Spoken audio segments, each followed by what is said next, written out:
face Glock heavy. She just safe talking shit, do not tell me. I don't wanna see that hate, all that shit do not help me. I'm just trying to plead my case to the most high. Pray I see the gates. I was about to Cancun, but we just got the house instead. Covered all of their payment and now she got the bobblehead. Looking at me like dinner, she said she about to gobble lead. Point the beam like a pencil and then you gotta swallow lead. Point the beam like a pencil and then you gotta swallow it. Pack my bag with essentials, I can't forget the hollow tip. Niggas losing they mental and Satan come demolish it. Niggas all on they menstrual and get the whining like a bitch. Just like iron, they rust. Niggas trying, they luck. Keep it real, everybody out here lying. Save us, steady raising dead. They was out here lying and dust. Niggas on my head, so the brotherhood is a must. Any hood, I be riding with my brothers that I trust. Know I'm good, cause they slime with their fingers on the clutch. Money piling like I'm trying to make it stack in the rush. One west to the death, and that ain't even enough, cause I'm coming back. I ain't never done with that, gonna hit and spread your lies. I'ma let you run with that, wanting me to spread the thighs. I ain't having fun with that, nigga, hell no. Now she wanna chop it up like a lumberjack. Got some exes popping up, trying to run it back. Want me come and hit the hole like a running back. If the Lord take a soul, ain't no coming back. On my soul couldn't fold like 100 racks. I'm down for my niggas, I up for my niggas. I go and do the time, stay stuck for my niggas. I ride for my niggas, I die for my niggas. One west to the death, no lie, little nigga. I'm down for my niggas, I up for my niggas. I go and do the time, stay stuck for my niggas. I ride for my niggas, I die for my niggas. One west to the death, no lie, little nigga. The full Nicky on my waistline like a big nigga. No limit, I'm a tank, close aim, hit different. We focus on who around, not concerned with who's missing. My boots digging, never been a house shoe. She don't like it, but she love me. I can tell when she want me. Tell, then I zip the body bag like a onesie. I'm dropping every day, let my feel clumsy. Through the pain, but we don't find shit funny. I know enough that I don't know shit. It's one thing I know this. Never bite the hand that feeds you, never lend a whole shit. We don't want half of the world, man, we coming for this whole but shit. But in the world, I was known to pack bags like a road I'm trip. In the den with the lions, I be living this in real life. Ain't everything, but you gon' lose your soul, that's a real price. Getting led by a coward, I don't know what that feel like. Black on black, toes to my head, I can't kill Christ. I'm down for my niggas, I up for my niggas. I go and do the time, stay stuck for my niggas. I ride for my niggas, I die for my niggas. One west to the death, no lie, little nigga. I'm down for my niggas, I up for my niggas. I go and do the time, stay stuck for my niggas. I ride for my niggas, I die for my niggas. One west to the death, no lie, little nigga.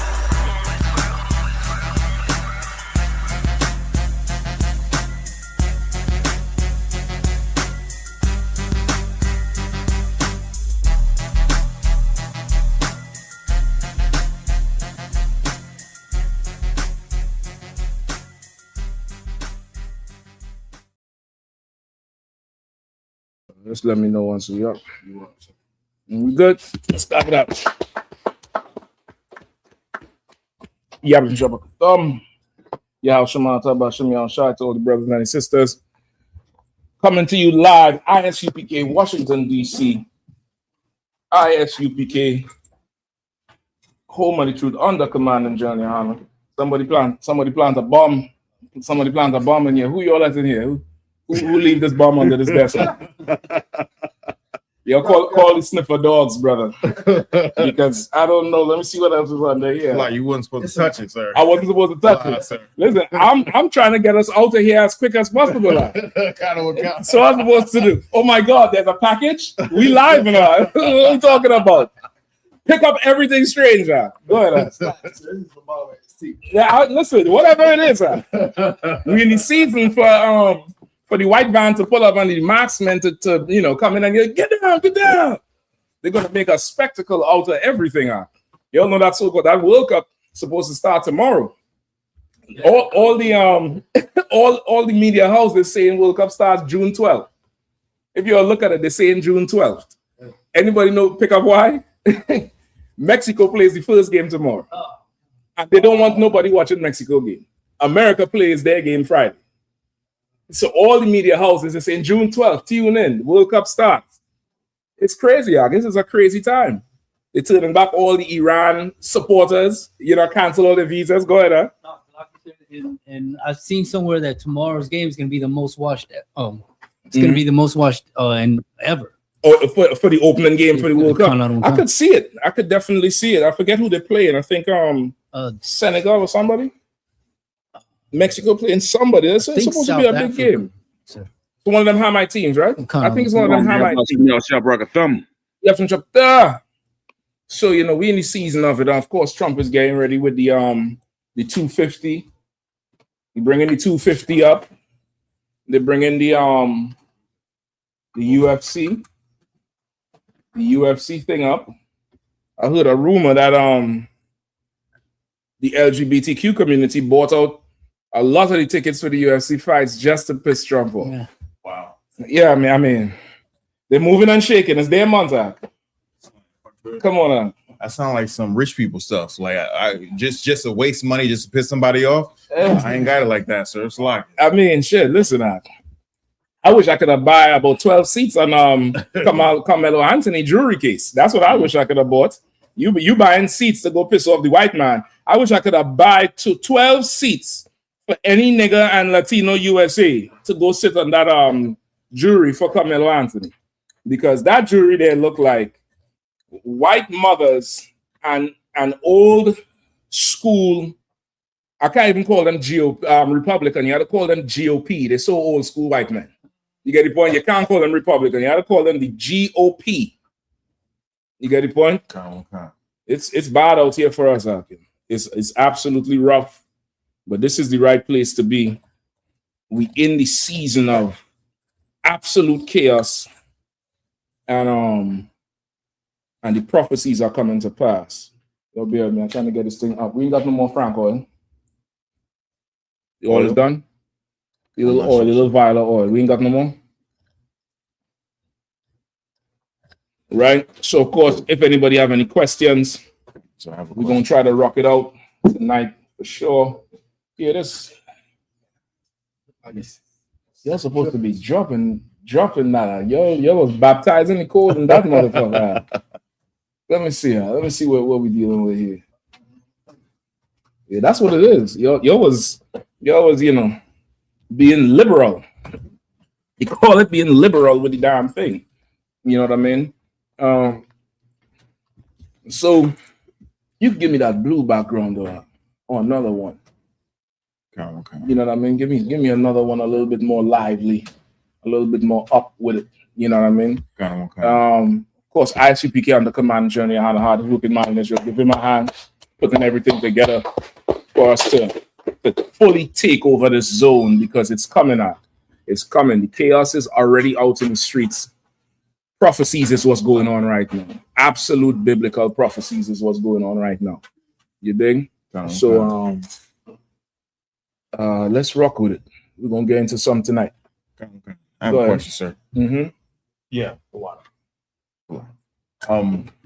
Okay, so everything that happens is because the Most High wants it to happen, right? No. Okay, because when a sister gets molested or a young boy gets raped, does he want them to get raped? No. When the sodomite wants to go blow a rod, does he want the sodomite to do it? Lies. Okay, let me rephrase that, sir. Please. Please rephrase your question, counselor. I treat you like we in court. Okay. Yeah, I mean. Okay, so when we get corrected by the Most High, right? Mm-hmm. And sometimes the correction is harsh, mm-hmm. and it's through a heathen, mm-hmm. right? I'm listening. Can we pray for the get back? What you mean? Like, okay, for instance, let's just say I was speeding down the highway, mm-hmm. and I get pulled over because I was speeding. I shouldn't have been speeding. Mm-hmm. But the cop, he gave me a ticket. Mm-hmm. And now, I can't go to the next game because I got to pay this ticket, right? I'm glad to get a ticket. They shouldn't go to the next game. After seeing the footage of the, ripping apart the damn city and, pulling down the damn, lines and shit,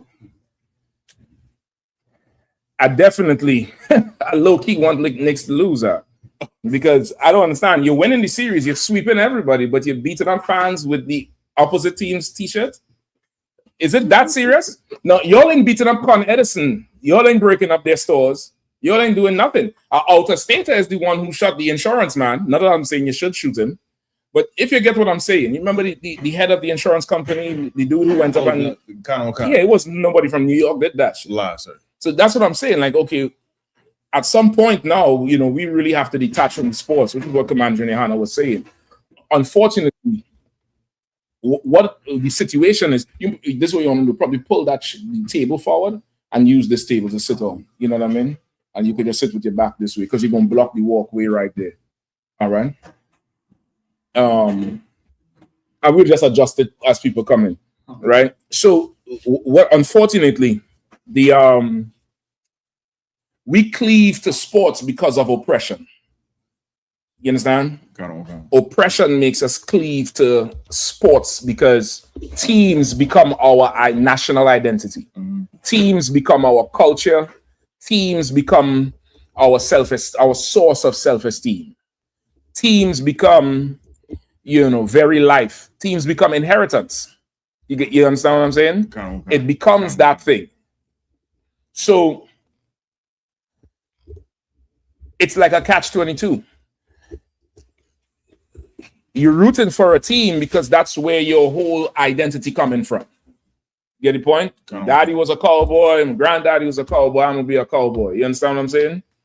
So now, if you see somebody from another team, your reaction to it is like somebody from another race, which is what old wars was about. Old wars was about nationalities fighting each other. The Roman Empire versus the Ottoman Turks. That was a race war. That was kingdom against kingdom. You get the point? Now, you had gladiators in the arena and all of that. The whole mishmash of it is to make sports something desirable to both the athlete and the spectator. And all that now, the aggression that would now go to your Con Edison or your government or your lawyers or your mayors is gone to the opposing fans or to the opposing team. You understand? And it's a monetized system. It's a monetized system versus raging a bloody war and losing soldiers every year that you have to go rebuild your army in how much ever years. So sports took the place of that and is an outlet for aggression that would otherwise go into the ways of your leaders. You get the point? That's what sports does. Sports takes aggression and monetizes it and makes it attractive, makes it seductive, and it's an outlet for the people so that the people don't focus on their real problems and now try to blame somebody for their real problems, who are your leaders, right? So now, for your question, in a situation like that, you take your stripes. Right? What you want to pray for is the ability to rule his people, not so much that particular officer. You get the point? If you're a civilian, fine. You want to pray for that officer to, you know, crash and run off a bridge, do it. You in the Israelite school at UPK, your job is bigger than that shit. Your job is bigger than some, you know, some beat cop, some nigga who failed school. And that nigga don't have no degree and all. He ain't intelligent. He's there because he can't get another job. He just can't. Your purpose is bigger than him. Listen, you pay the ticket as if you're better than him. Like, imagine you give a ticket to a white man. He threw tickets out, go to court, pay the shit and walk off, and it damn near belittles us because he's so rich and powerful. Some cop pull you over. You know, you a dignitary. You don't have a game, no attitude. What are you mad about? You know the truth that Jesus Christ is black and the white man is the devil. License and registration, show officer. How can I help you? Is everything okay? Where you heading? Well, you know, I'm going in northeast. Whatever. You could, answer them legally and lawfully, of course. But you don't have to catch an attitude with that shit if you're in here. In here, your purpose is way bigger than that shit. You get the point? It's way bigger than him and his little ego trip. Go ahead, up. It's like if I made to the question that Officer Bakwash asked you, I just wondered if I had a good precept for that. Somebody asked me. Please. So I didn't pull it, but when the Lord say, I was just a little displeased, but they forwarded the aggression. Well, I was going to that next. All right. Okay. I was going to that next because again, that precept is for the big picture. He was asking more the individual question. We gotta get Bukash off these damn streets up. Bukash gonna bury half a dozen people before they even realize they're missing. All right. So of course you could pull it. I think that's in Zechariah or Zephaniah. Right? You could somebody look up forward the affliction or forwarded. They forwarded the affliction. Forward or forwarded? Forward.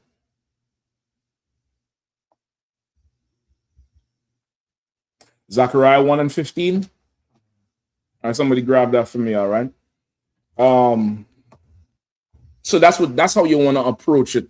All right, Bukwash. Now, of course, you could pray for the death and destruction of heathens. That's fine. You could pray for the Lord to destroy the heathen, to bring them down. I'm gonna tell you another one you could get to after this one, all right? Whoever have this one first, go ahead and read.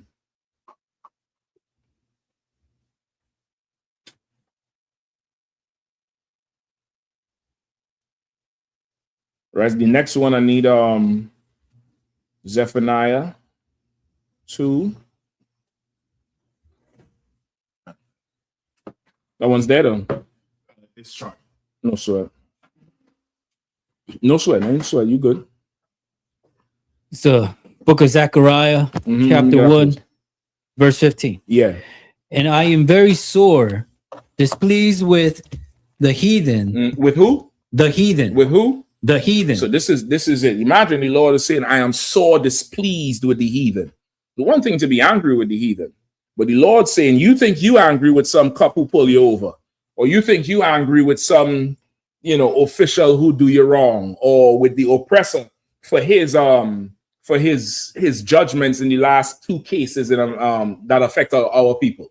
You think you angry about that? Read it again. Come on.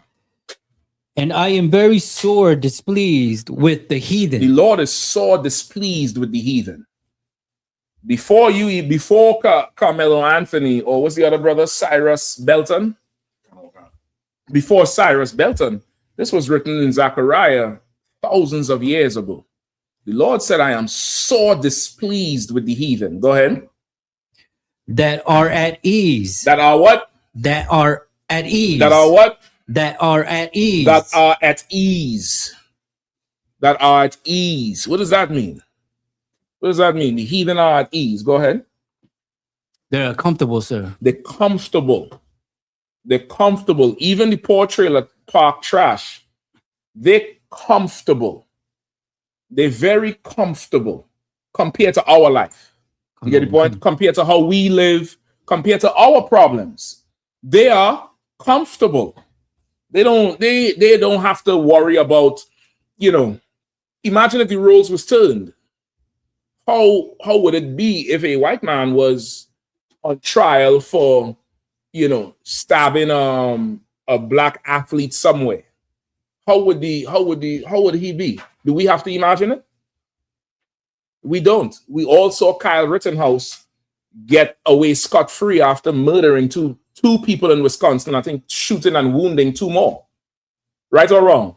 We saw Kyle Rittenhouse got millions of dollars in donations. Trump brought him to the White House to meet him. He went on so many white supremacist podcasts. They made commercials with him. He got so much help. He was at ease in his case. Went up there and cried and sucked his bottom lip. Remember that? And I had to shoot him. And then afterwards, he went on a whole world tour, damn near, for every white supremacist.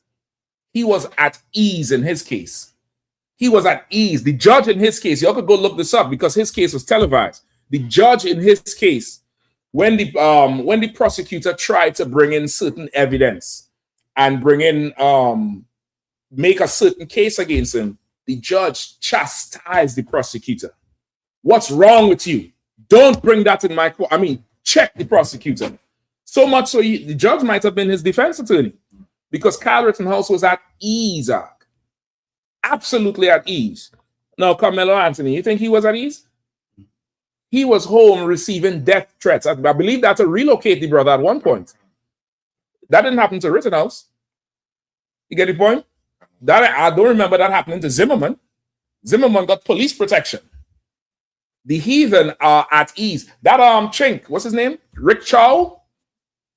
That old chink bastard, slanty-eyed bastard. He is at ease. You saw the protection for his gas station after the verdict?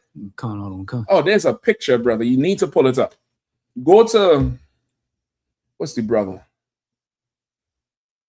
I think it's a brother in North Carolina. Maradakia. Go to Maradakia's page on Facebook. You may have to scroll down some, right? But there's a picture after the verdict where people broke the glass and the windows at the gas station.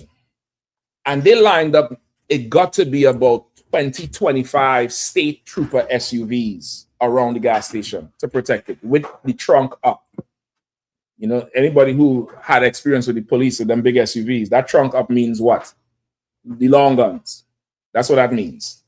The long, and they put caution tape around it and packed the gas station with SUVs. They are at ease. They're comfortable. Rick Chow is not in fear of his life. He could take a life. He could take a whole life.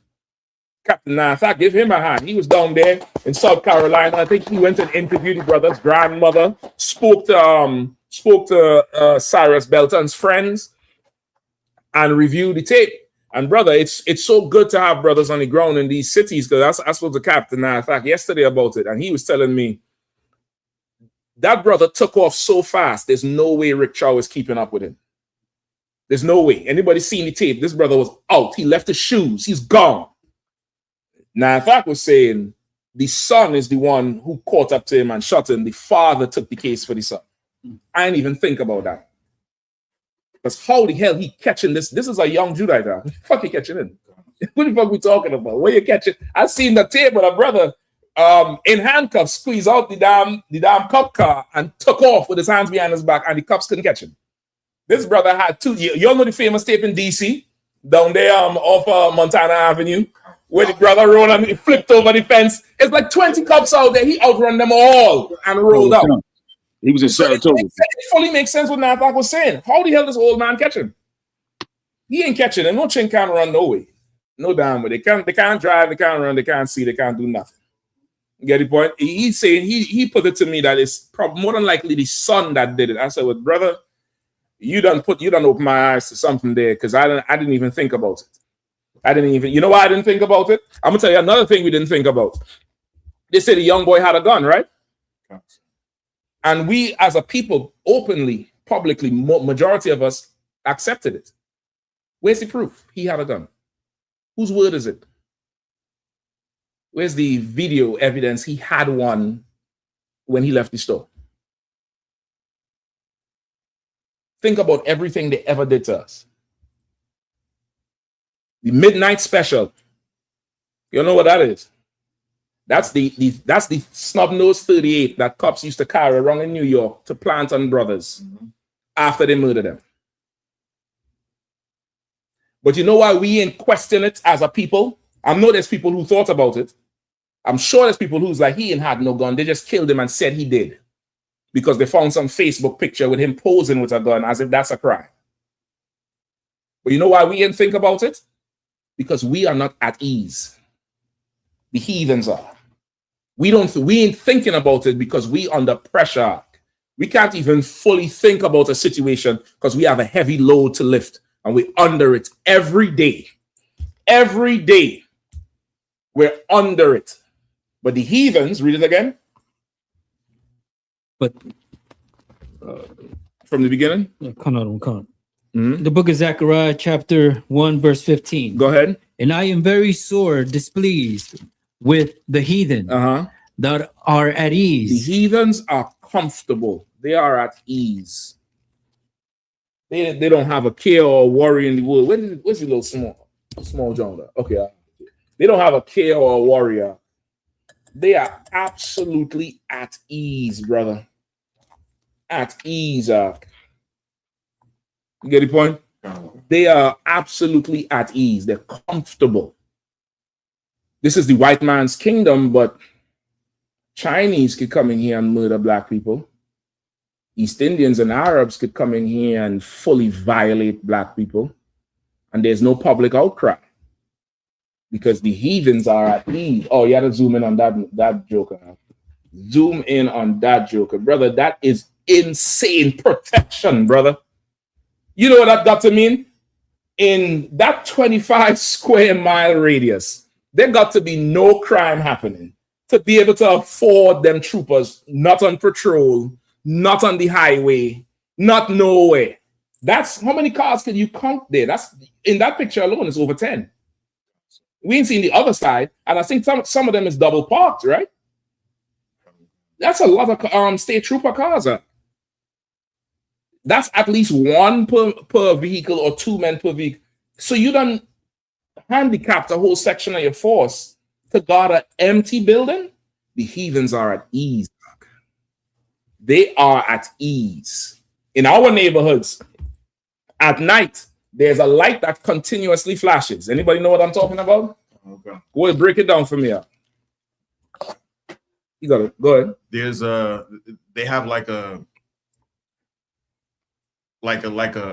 camera that's that's set up in certain neighborhoods that has that's connected to the police department, and they have the police lights, and they go in all night long, 24/7.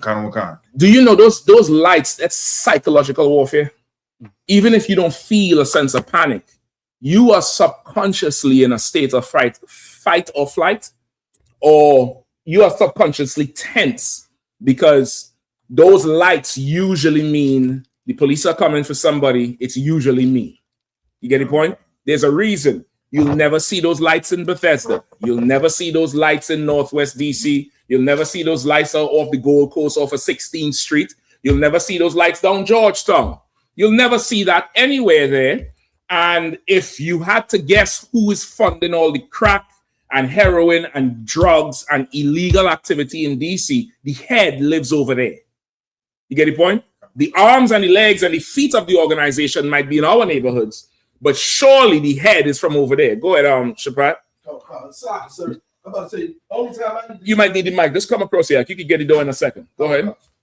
I'm about to say the only other time that I've ever seen cars like that is like yesterday. I was coming to class, come on Suda Parkway to Branch Avenue, and they had more cars than that for one person on Branch Avenue as you're going up the hill, going into the DC line. Yeah, we are not at ease.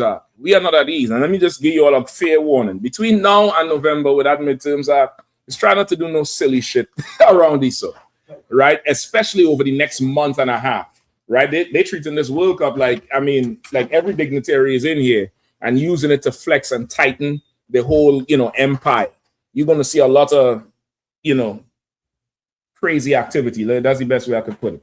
But the heathens are at ease. Keep going. For I was but a little displeased, and they helped forward their affliction. The Lord said He was a little displeased with us. We pissed our power off.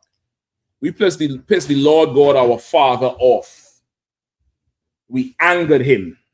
He was a little displeased with us. And He put us in slavery. The white man didn't put us in slavery. The Africans didn't. The Lord put us in slavery.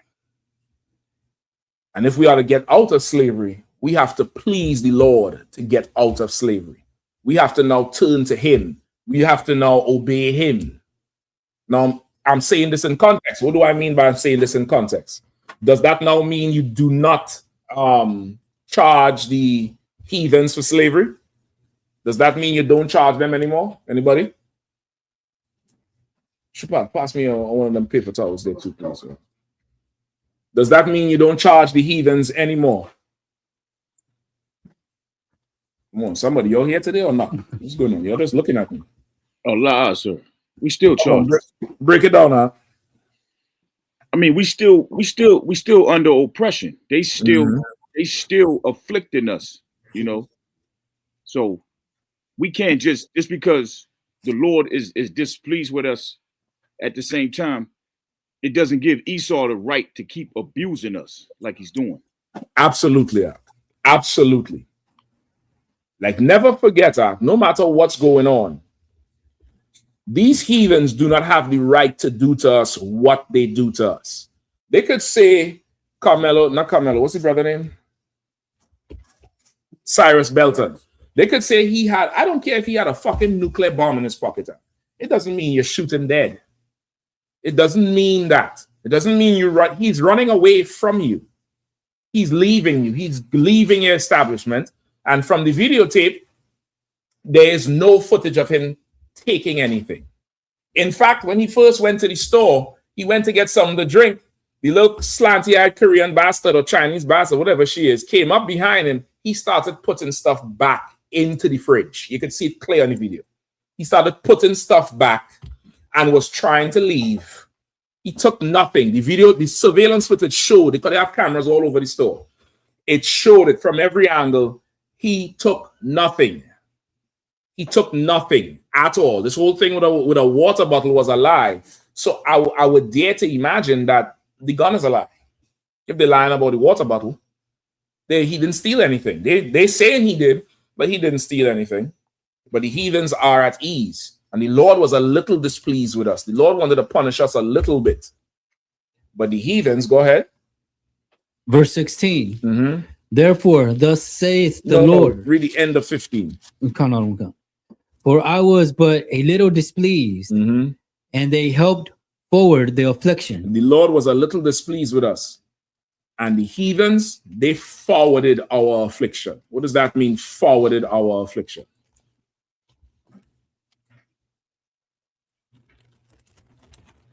Go ahead.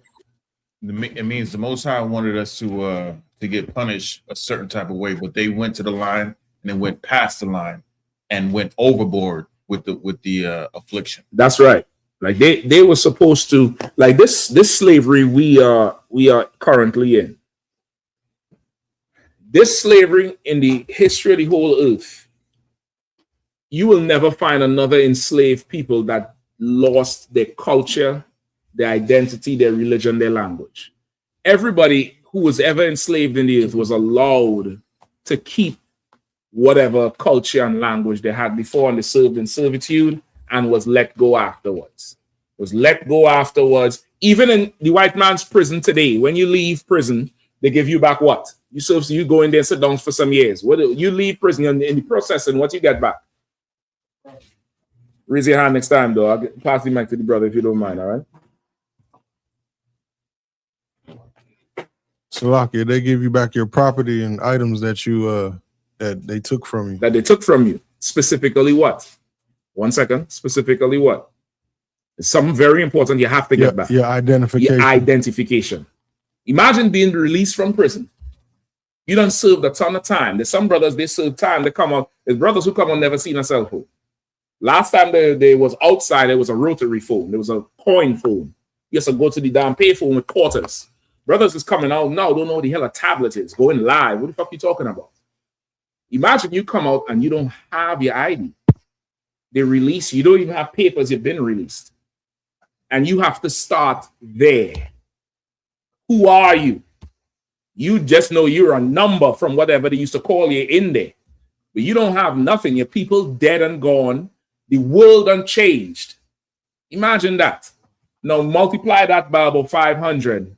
And now you understand what we're dealing with.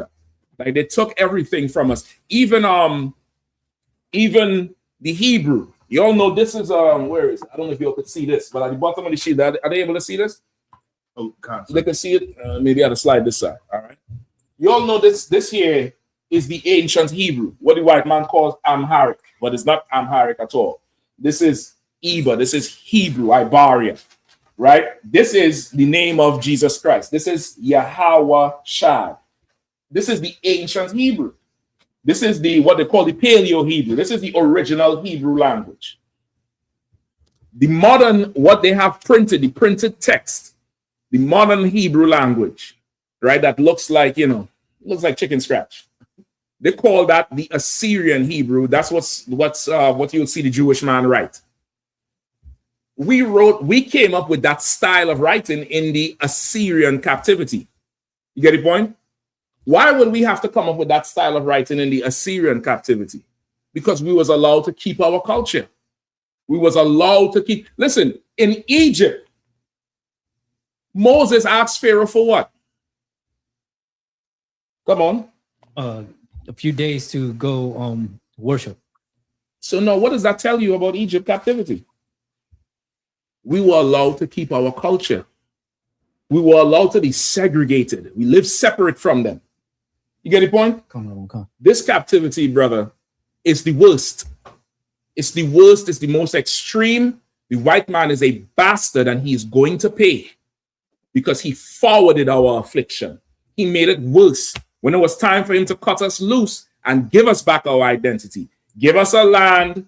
All right, you all done served your time. You all served us. Now we had to build you back.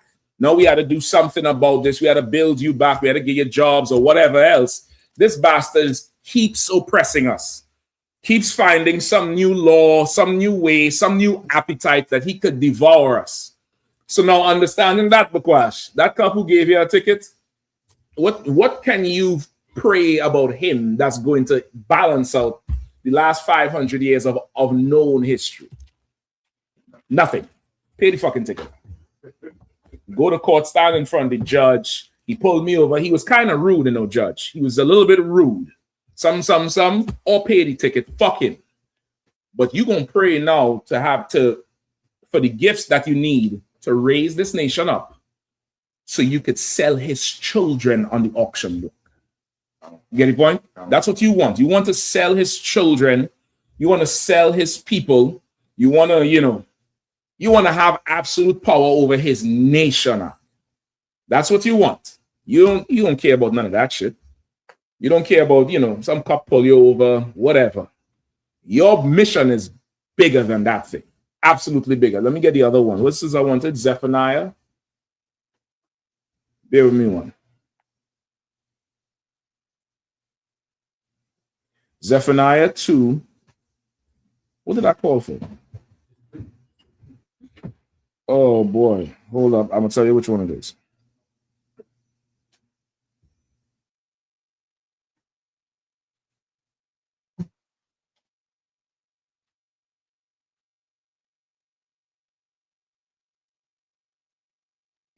Just escaped me, brother. Hold up. I don't even have a history on this thing. You sure I didn't call it?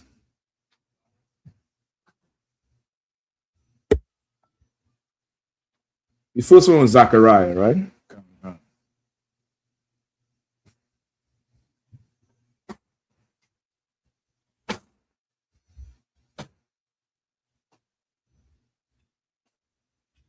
All right, give me this. I'm going to start this. This is not what I wanted, but I'm going to look for the other one. Give me Zephaniah 2 and 8. Start at 8 and read on down.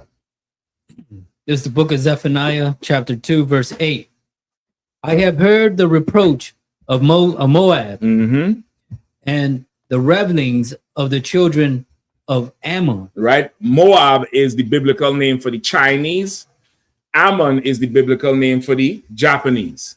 And the Lord said, read it again from the top. I have heard the reproach of Moab. All right. Okay, I found it. All right, go ahead. And the revelings of the children of Ammon. No, there's so many videos circulating now with these slanty-eyed bastards daring to open their mouth about something. Since Cyrus, since that what's his name? Cyrus Belton. Since the South Carolina incident. You all know what I'm talking about, right? Okay. Have you all seen the videos with these Chinese people talking? I mean, there's one on the DC page. This nigga, he said, it's Cyrus something Belton. McCormick or Cormac or Womack, something like that is his name. Cyrus something Belton. He said this nigga had 2 last names. What does that mean? He had 2 daddies? This is a full-out chink we're talking about.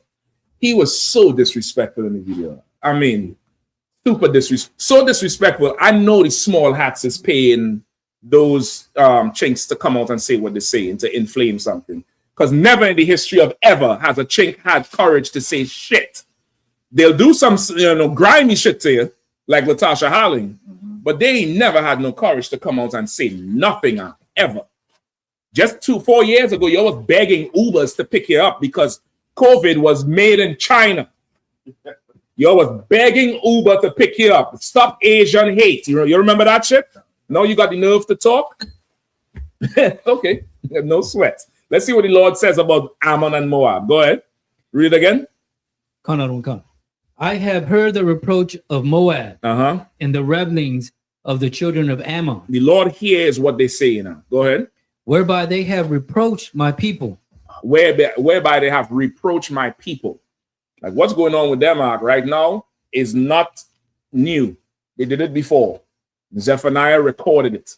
And the Lord said, I have heard the revelings, how they reproach our people. Imagine some nigga who eyes look like this have the nerve to tell you something.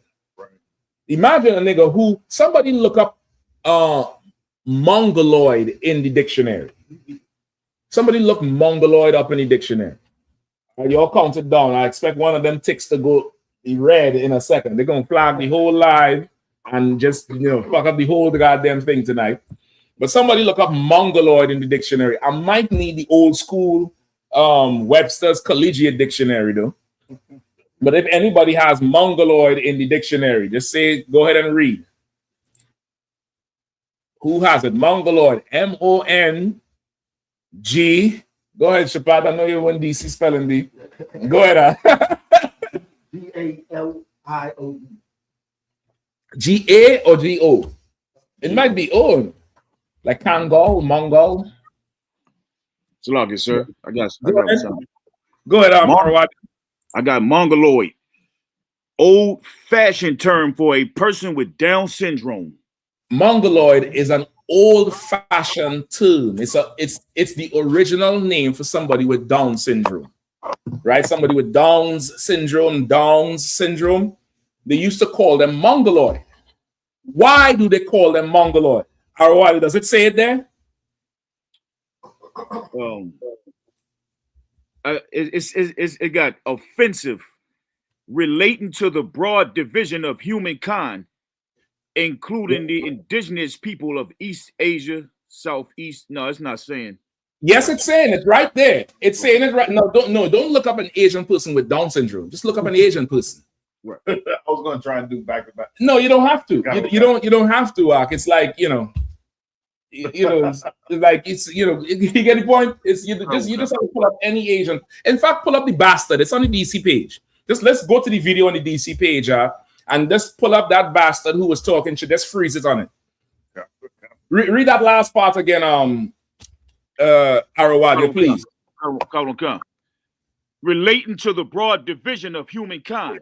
Right, Mongoloid relates to the broad division of humankind. Right, meaning it's a divisive term because it separates one type of person from another. Go ahead.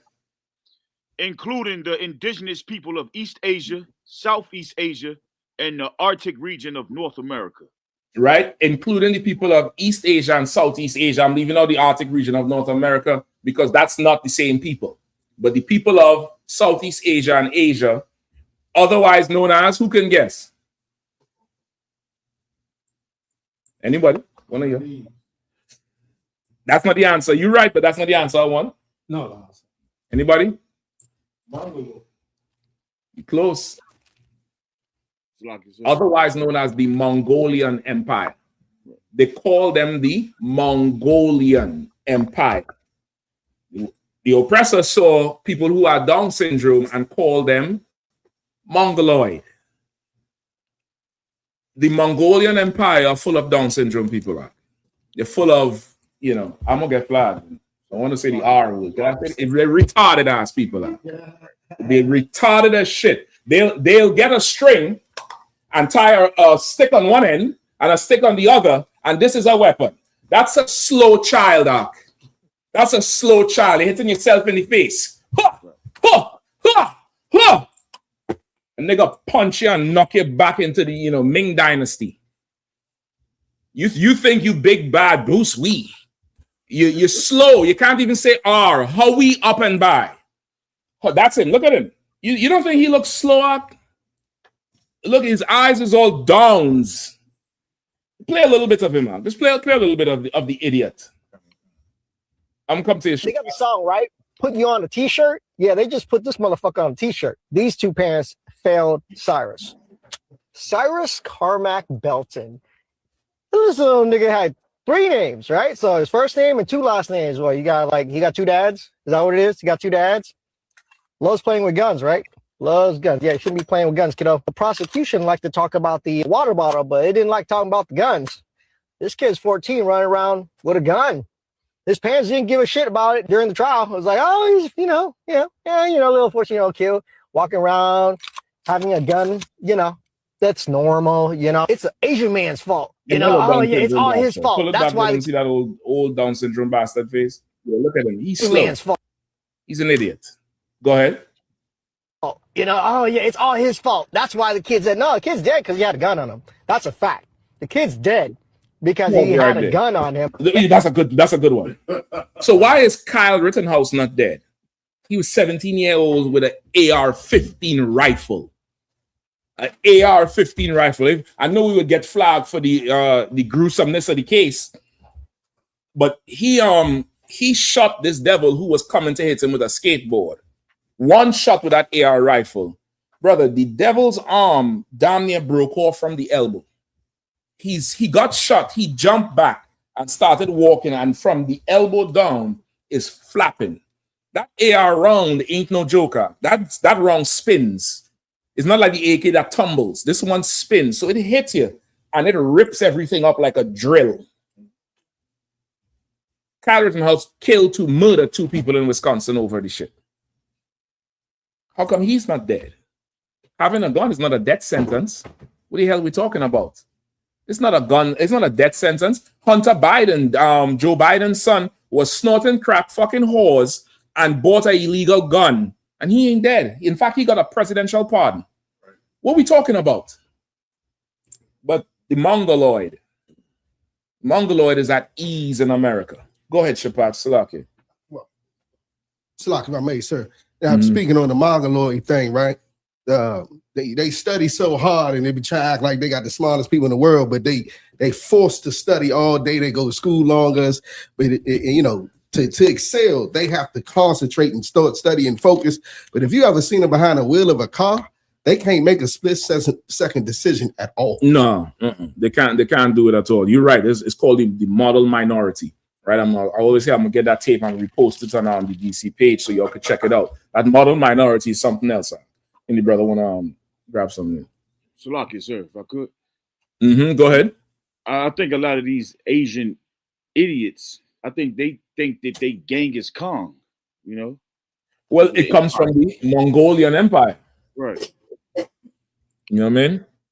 That was it? Cut on Khan, sir. I just want no sweat. Yeah, to water too. Go ahead, brother. Salaki, I feel like as I watched and I understand that I've heard this before, which you were saying that they come from a Down syndrome, which is from some form of inbreeding, and I think that is this is the highest, this is the most forward and progressive after coming from such a low state of slowness. This is their pinnacle. So now they're being accepted. They were usually rejected initially by the Western world. So now it's like how you got that one friend who might not be always on his P's and Q's, and if somebody say something about him, you be like, leave him alone. You know what I mean? So I think in that same way, that's how America treats them. And another thing I wanted to add, I don't have the exact verse, but somewhere in the Apocrypha it says, "This is not our place of rest." That's true. That's definitely in the Bible, in the Apocrypha, is absolutely true. Listen, and what you saying, you just brought something back to my memory. Moab and Ammon are the children of who? Not you, Shapat. Lot and who?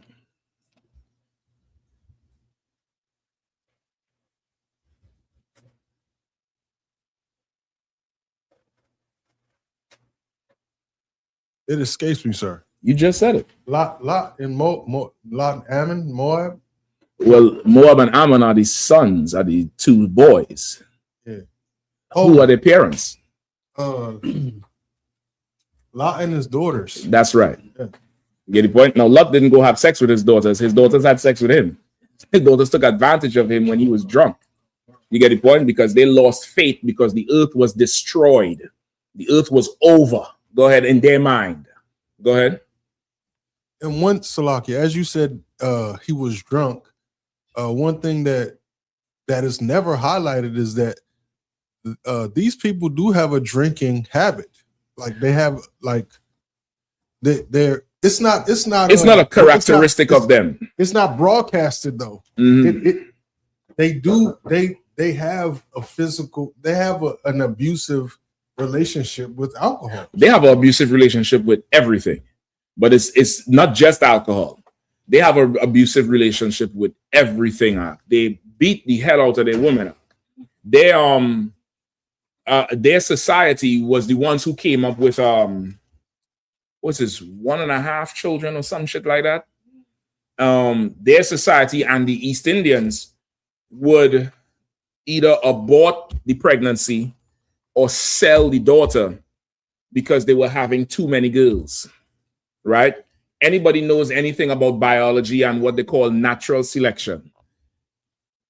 What is the disposition of men and women in most every species? Come on. There's always more women than men, sir. Why?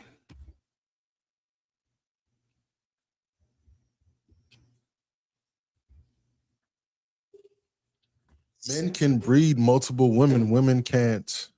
If you are to be fruitful and multiply, you need more vessels to be fruitful. You need more places to plant the seed. That's naturally how life goes. This bastard here, he get too many daughters, time to kill them. Time to sell them. And I'm not making this stuff up. You could go look it up. And it's so bad. I can't remember if it's Moab or Elam, which is the East Indians. They're in a crisis now because they don't have enough women for the grown men. And y'all know what these heathens do when there's too many men. Y'all know they ain't partial to the activity. We in June. We in Pride Month. Go ahead, because I'm coming to you. It's Moab, and they have I just seen they had like a decrease over the past 3 years of births. Mm-hmm. This past year was the lowest. They have 1.4 or 5 billion people. There's only 7 million births last year. 7 million births from 1.5 billion people. That is insane. Even if half your society is over 60, half of 1.5 billion is what, 750 million? Let's say half of that. We're talking about 360 some, 70 some million, right? Let's say that's your breeding population. That's your adult age. 25% of your people. 7 million?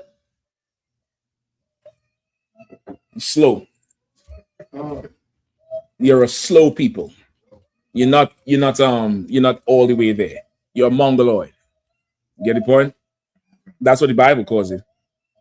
Come on, Isaiah, you slack. You was gonna say something? Oh no, no, sir. It's not. I know, sir. You sure? Come on, bring it out if you need to. No, sir. Okay, no, sir. Give me continue from where you are. And magnified themselves against their border. Mm-hmm. What verse you at? Zephaniah. Read it again from the top of 8. Just go ahead and read. You don't have to quote it. Okay. I have heard the reproach of Moab and the revelings of the children of Ammon, whereby they have reproached my people and magnified themselves against their border. Right? They have reproached our people. Right? Come on. Trump is supposedly at war with China. They ain't saying nothing about him. There's no Moabites saying nothing about him. They ain't make no videos. They ain't do nothing when Trump said COVID was made in China. It's a Chinese disease. Y'all remember when he said that? Yeah. They ain't say nothing about that shit. But this thing here, they're coming out against it. And let me tell you something too with these videos. They are absolutely terrified that we will stop supporting their businesses. If all the evil things they're saying about us is true, why are you worried if we don't support you? Why you have to make videos saying where you gonna get your Jordans? There's a whole other one. Where you gonna get your Jordans, your iPhone? They're all made in China. Nigga, we made Black Wall Street with nothing. Right. What is you talking about? but they are terrified, brother, that we stop being their consumer. Keep going. Verse 9. Therefore, as I live, saith the Lord of hosts, the God of Israel, surely Moab shall be as Sodom. Say it again. Surely Moab shall be as Sodom. So this bastard here, who's talking about what's his brother name again? Cyrus Belton, Salaki. It's Cyrus Carmack Belton, Salaki, brother.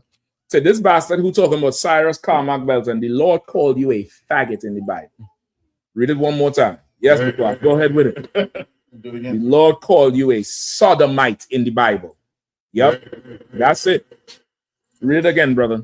Surely Moab shall be as Sodom, and the children of Ammon as Gomorrah. Right? The Lord said, y'all are as Sodom and Gomorrah because y'all are effeminate men.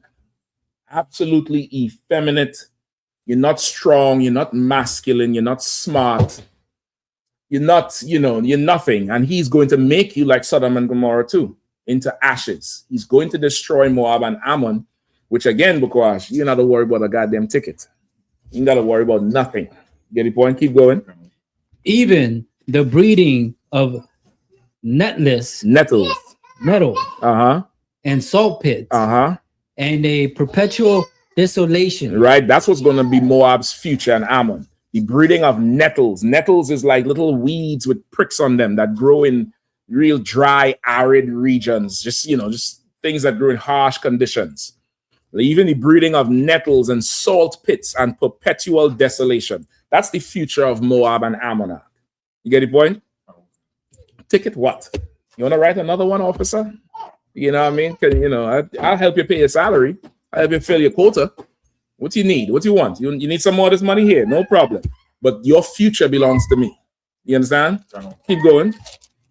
The residue of my people shall spoil them. Shall what? Shall spoil them. Shall what? Shall spoil them. The residue of my people will spoil them. Brother, I can't wait to spoil Moab and Ammon. I can't wait to spoil Moab and Ammon, brother. Good night, Irina. I don't want to hear about Fist of the White Lotus. I don't want to hear about the Shaolin Temple. I don't want to hear about, I'm going to drown your ass in Sakiak. All them little teacups you like to drink, you're going to drink that until your belly busts, and don't stop around me. I'm going to spoil you. Keep reading. And the remnant of my people shall possess them. And the remnant of my people shall possess them. The remnant we're going to own them. You worried about, some verdict down there in South Carolina? Black people are going to own you slanty-eyed bastards, Zach. And that's what the Bible said. Forget your judge, your jury, and your executioner. No problem. You want to forward our affliction? Great. You're going to be a slave to black people and Latinos and First Nation people. That's what the Bible says. Keep going. Verse 10. Sulaki, Shapat, you had your hand up? Shapat, you want to let the sister make the damn things? No, I can't say. Oh, you want them to hold Shema? They could hold the Shema if you want to make the plates and all. You sure? No, I got you. Let them handle the job, man. Sulaki, go ahead. The sister sitting down there, I find it looking a little tense a little bit. I now realize why. Shapat done outsource, the sisters, how they function. God damn. Go ahead, brother. Shit. Salak, if I may. Now I'm gonna say, you was talking about, you can't wait to you only want sisters get no damn glory. You teaching class, listen, we out there on the pulpit of wood, prophesying, getting boot kisses. These sisters can't even get their own thing. Brother, y'all make sure let them sisters do what the sisters do. Let them do what they do. Get them the space to do it, brother, and celebrate that they're doing it. All right, go ahead. No, I'm Salaki, sir. If I may, Salaki on that. I'm about to say, you was talking about you can't wait to spoil Moab and Ammon. I'm just about to say, like they say in the Bible, raise it to the foundation, brother. They're gonna get theirs, Doc. They are going to get theirs. Give me it, Izan. Verse 10. This shall they have for their pride. For their what? For their pride. For their what? Their pride. This is what they will have for their pride. That's a prideful bastard. Right. He's proud as hell. Imagine some Jewish cat in Germany with a knife or a gun, whether it's a little 6-shooter or musket, and some German murders him, knowing the history of Germans and Jewish people, you think he would get up there and say that, or a German would get up and justify it? You are a proud bastard, Ammon and Moab. You proud as could be. You see the cup, it's only half full. You remember Bruce Lee with that stupid ass wisdom? Of course it's fucking half full, nigga. Of course. For your pride, keep reading. Because they have reproached and magnified themselves against the people of the Lord of hosts. Because of their pride and their reproach against us, they have magnified themselves against us. Imagine this whole family came together against this brother. That's a lot of pride. That's a lot of pride. Used to be the woman would stay a little far away and say something from far. She got up to close to the brother. Like he couldn't just dislocate her jaw. Like he couldn't do something to harm her. You understand what I'm saying? They magnify themselves against us. Their child who would take your order in the store, who is now grown, he has the guts and the gall to not want to murder one of our people. Keep talking. I like to see it because I know they will earn the judgments that's coming to them. They would have earned the judgment that's coming to them. Stop Asian hate my ass. Who's going to stop the Asians from hating us? Who's going to do it? Go ahead. Verse 11. One second, Azam. Come on. I'm starting to get this air that the American way is to hate the Black, Latino, and First Nation people, and even have a bloodlust for it. Of course, that's the Pledge of Allegiance Act. The Pledge of Allegiance to America is you have to openly display your hatred for Blacks, Latinos, and Native Indians. Nothing else. You don't have to recite the anthem. You don't have to, pay your taxes. Once you could openly prove that you hate Blacks, Hispanics, and Native Indians, oh man, you're as good as gold. You are fantastic in the eyes of America. It's a pastime. You get the point? Which is why Christian preachers always turn on us anytime the heat is on. Which is why that group of faggots, them purple pigs, the RUIC, which is why they said, who the hell is Trayvon Martin? Who cares about Trayvon Martin? You remember that tape? I know a lot of you haven't seen that tape. Oh, I'm gonna look for it. If you could find it, Bukwash, you could pull it up. Somebody, if Mathaya is on, he might be able to find it and send it to Bukwash, because you ain't gotta try to pull it now unless you have the time. Right? That big old big-eyed Cyclops bastard who with them purple faggots. When Trayvon Martin got killed, him and the old retarded Levite one, he said, the white man tell him stop. Why the hell he didn't stop? If you don't want to obey the white man's power, you're gonna die. They just murdered one of ours out. Then the tall bastard, the tall faggot one, he got up and said, Trayvon Martin, who the hell cares about Trayvon Martin? Who cares about Trayvon Martin?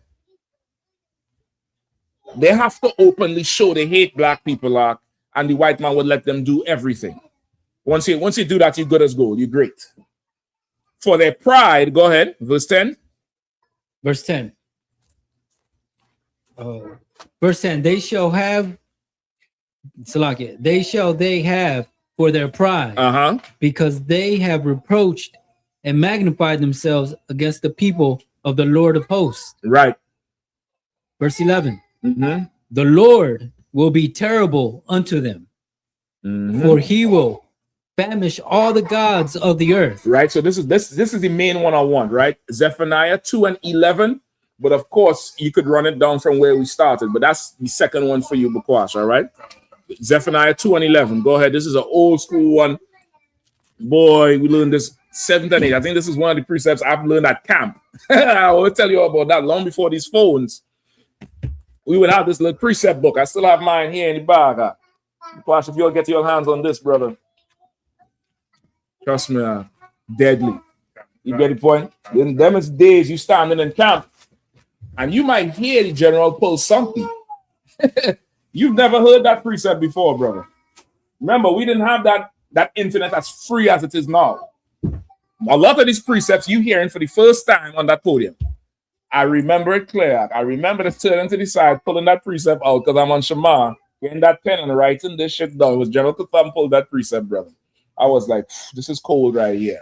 Boom. Read it one more time, man. The Lord will be terrible unto them, for he will famish all the gods of the earth, and men shall worship him, every one from his place, even all the isles of the heathen. The Bible said the Lord will be terrible unto them, for he will famish all the gods of the earth. How does that happen? How does the Lord famish all the gods of the earth? What does it mean to famish? Go ahead. Make them go hungry. To make something go hungry. So how does the Lord famish the gods of the earth? Young brother right here. No, you. Remember, famish means to go hungry. How does the Lord famish the gods of the earth, or to make the gods of the earth go hungry?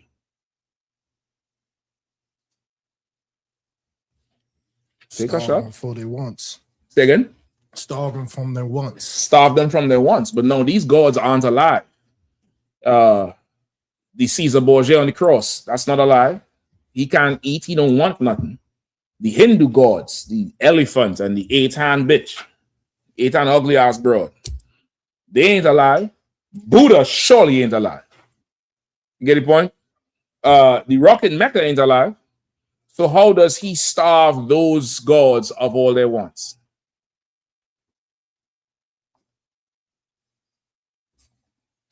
I would say by proving them wrong.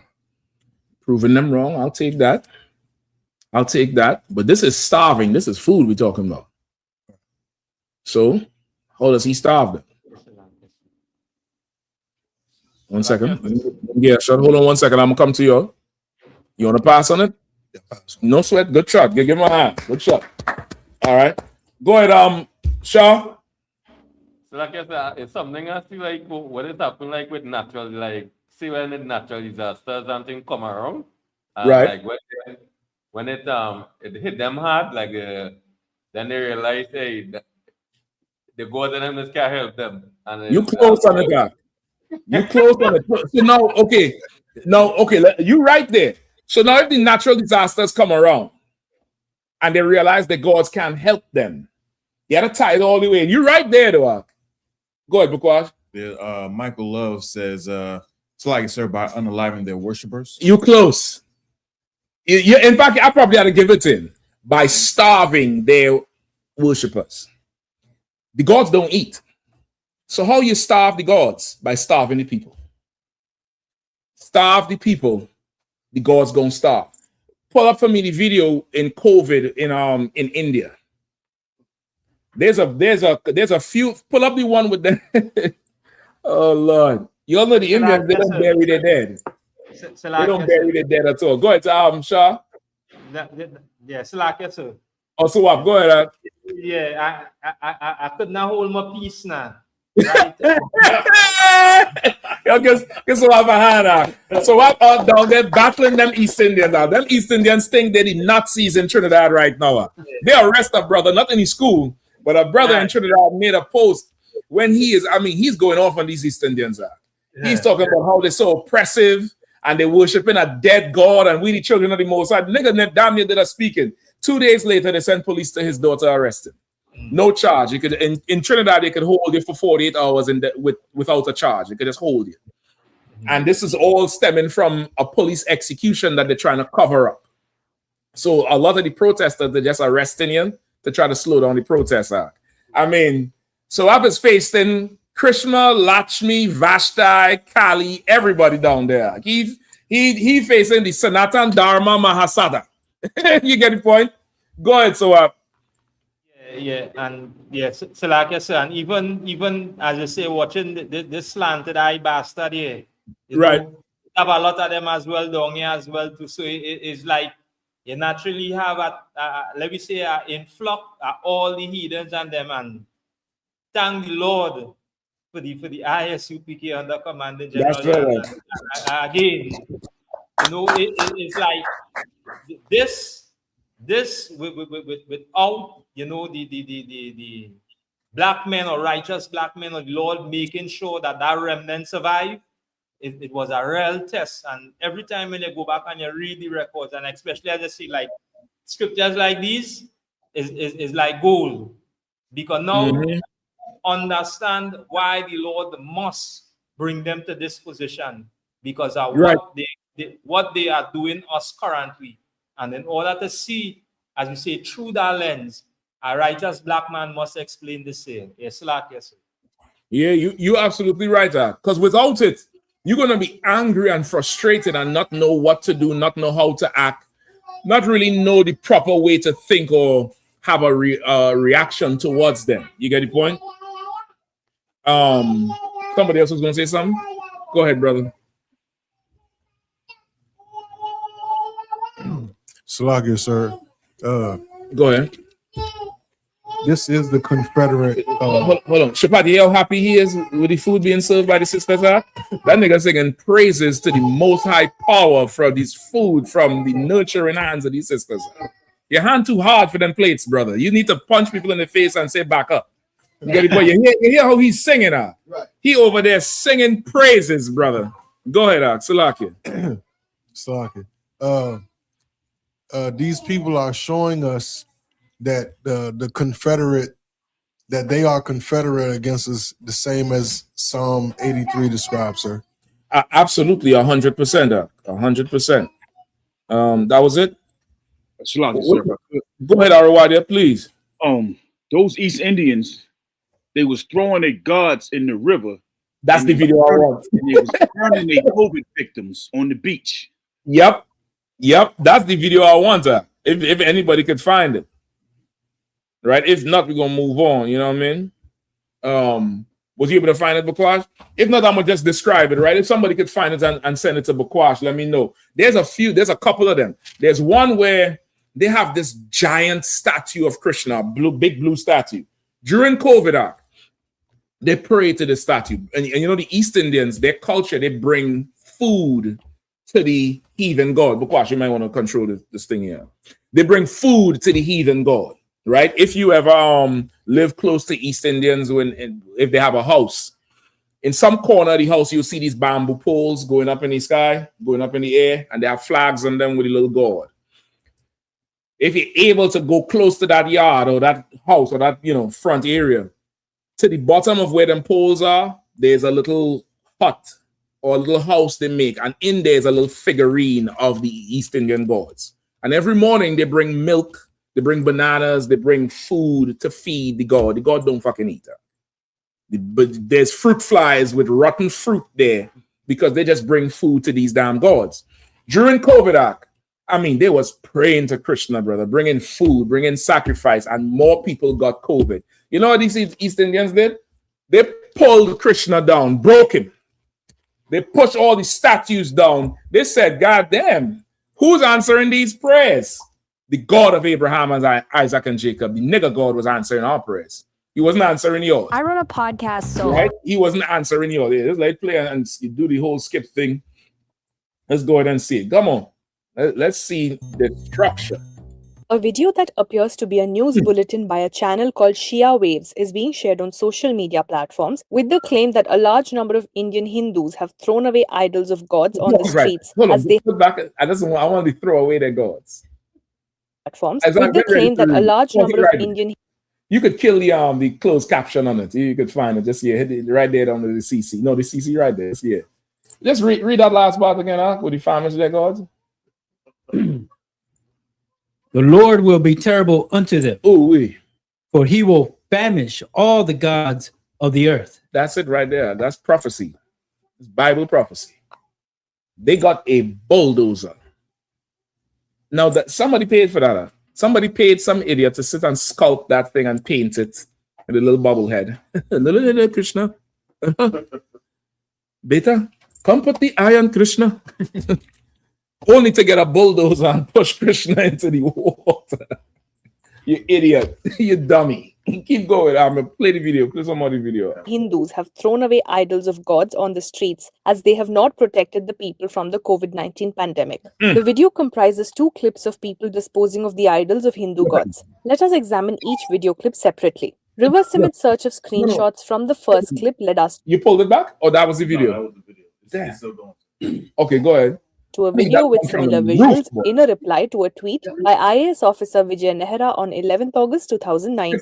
Nehra's tweets revert back the same video in August 2019. So the video predates the second clip led us to a video with similar visuals posted on Facebook on 24th September 2015. Stop it. This is a whole truck, damn near like almost a 18-wheeler. I don't know what you would call that. It's a huge truck. They got statues. They went in the temples, got men to lift them statues onto them trucks, back the truck up over a bridge and about to throw them motherfuckers into the water. Because you're worried about a ticket, I'll pay that ticket the same day I get it. I'll pay the same day. That is what you need. You need that because now they want the God who'll answer their prayers. Now they want that God who'll answer their prayers. And guess who that God is? You. You, that God. You're going to be God to them. You understand? They're going to have to please you if they want rice. They're going to have to please you if they... Listen, the white man used to drop rice for them Somalians and them Ethiopians not too long ago from the sky. They used to be looking up with flies on their eyelids. I remember watching it on TV. The belly out here and the ribs showing. And they're looking up and rice is coming from the sky. You think them Ethiopians give a damn about Selassie or any God? Who is God? Whoever in that plane. You get the point? Okay. Come on, Shapar, quickly. It's like I make 2 things. That's Get the brother some paper towels too, all right? It says if you could. I think, damn. That's the last of it. Check in the cabinet and see. All right. You could check in the cabinet and see. Go ahead, Al. It's like I made 2 things. That's where the phrase came from. They're starving kids in Africa because of them commercials. I remember that. And you don't see none? All right, no, sir. I'll tell the brother grab some. You might have to go ahead. And I made you could.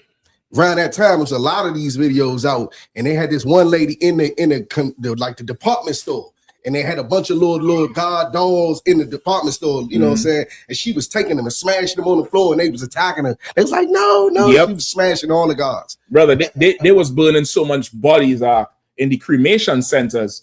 They were sweeping. They were showing the COVID video. They were sweeping. I thought it was dust. It was not dust.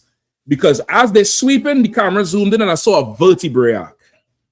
That's the people who they're burning so much people is mounds of ashes of bones. That's what the Lord did to them. Play the rest of this. I need to see Krishna go fly.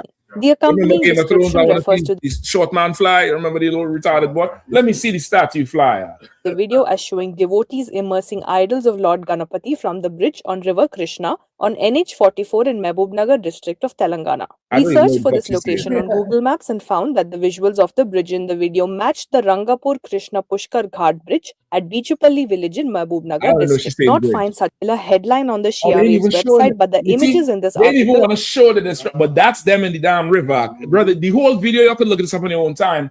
They push them statues off. There's one where they push them off a roof. There's another one where there's this huge giant, maybe 30 feet statue of Krishna where they put some rope and pull the bitch down and destroy the tank.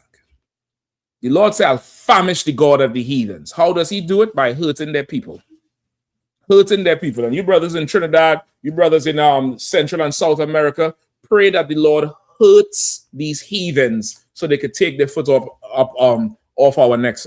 Right. Pray they could do it. Isaiah, read the rest of that verse if you could, all right? Just to the end of 11.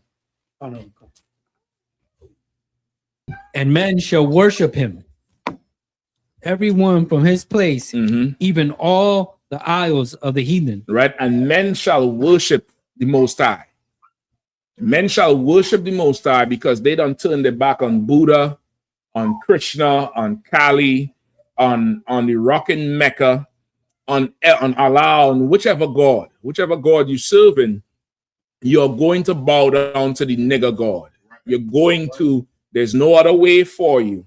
So you should stop oppressing our people. The oppression is going to continue, and I ain't going to help you.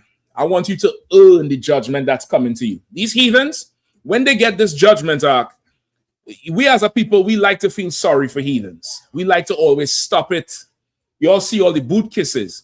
Any boot kiss that, you know, a heathen goes to do, there's always an Israelite coming to say, no, don't do that. You're all hateful. You all hate. You're all the KKK. Whatever. When Christ returns, them heathens would have earned their bloodbath. They would earn their oppression. They would earn their walk of shame into slavery. I can't wait until the long lines of slaves for that nonsense that Pink said, put his damn ugly face back up there, the old Mongol, the Mongoloid, Salakia. Oh, you got rid of him? I hope not, no. The old Mongoloid. You get the point? Yeah, look at him. Look at him. Look at him. He retarded with a gun. A retard with a gun. The whole Mongoloid. You guys. Out there, Mongoloid. Yeah, the rest of y'all don't go order no Chinese food. I know y'all talking about order 300 this and 300 that. Don't order shit. Don't order shit. Don't even ask for a toothpick out of their restaurant. Nothing. I don't care. Well, once it's named Chink, leave it alone. Panda Express, I know it's Latinos cooking. Don't buy it.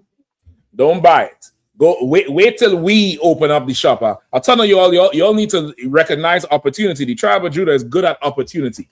They recognize a void and fill it. Go open up your own Chinese food, your own stir fry thing.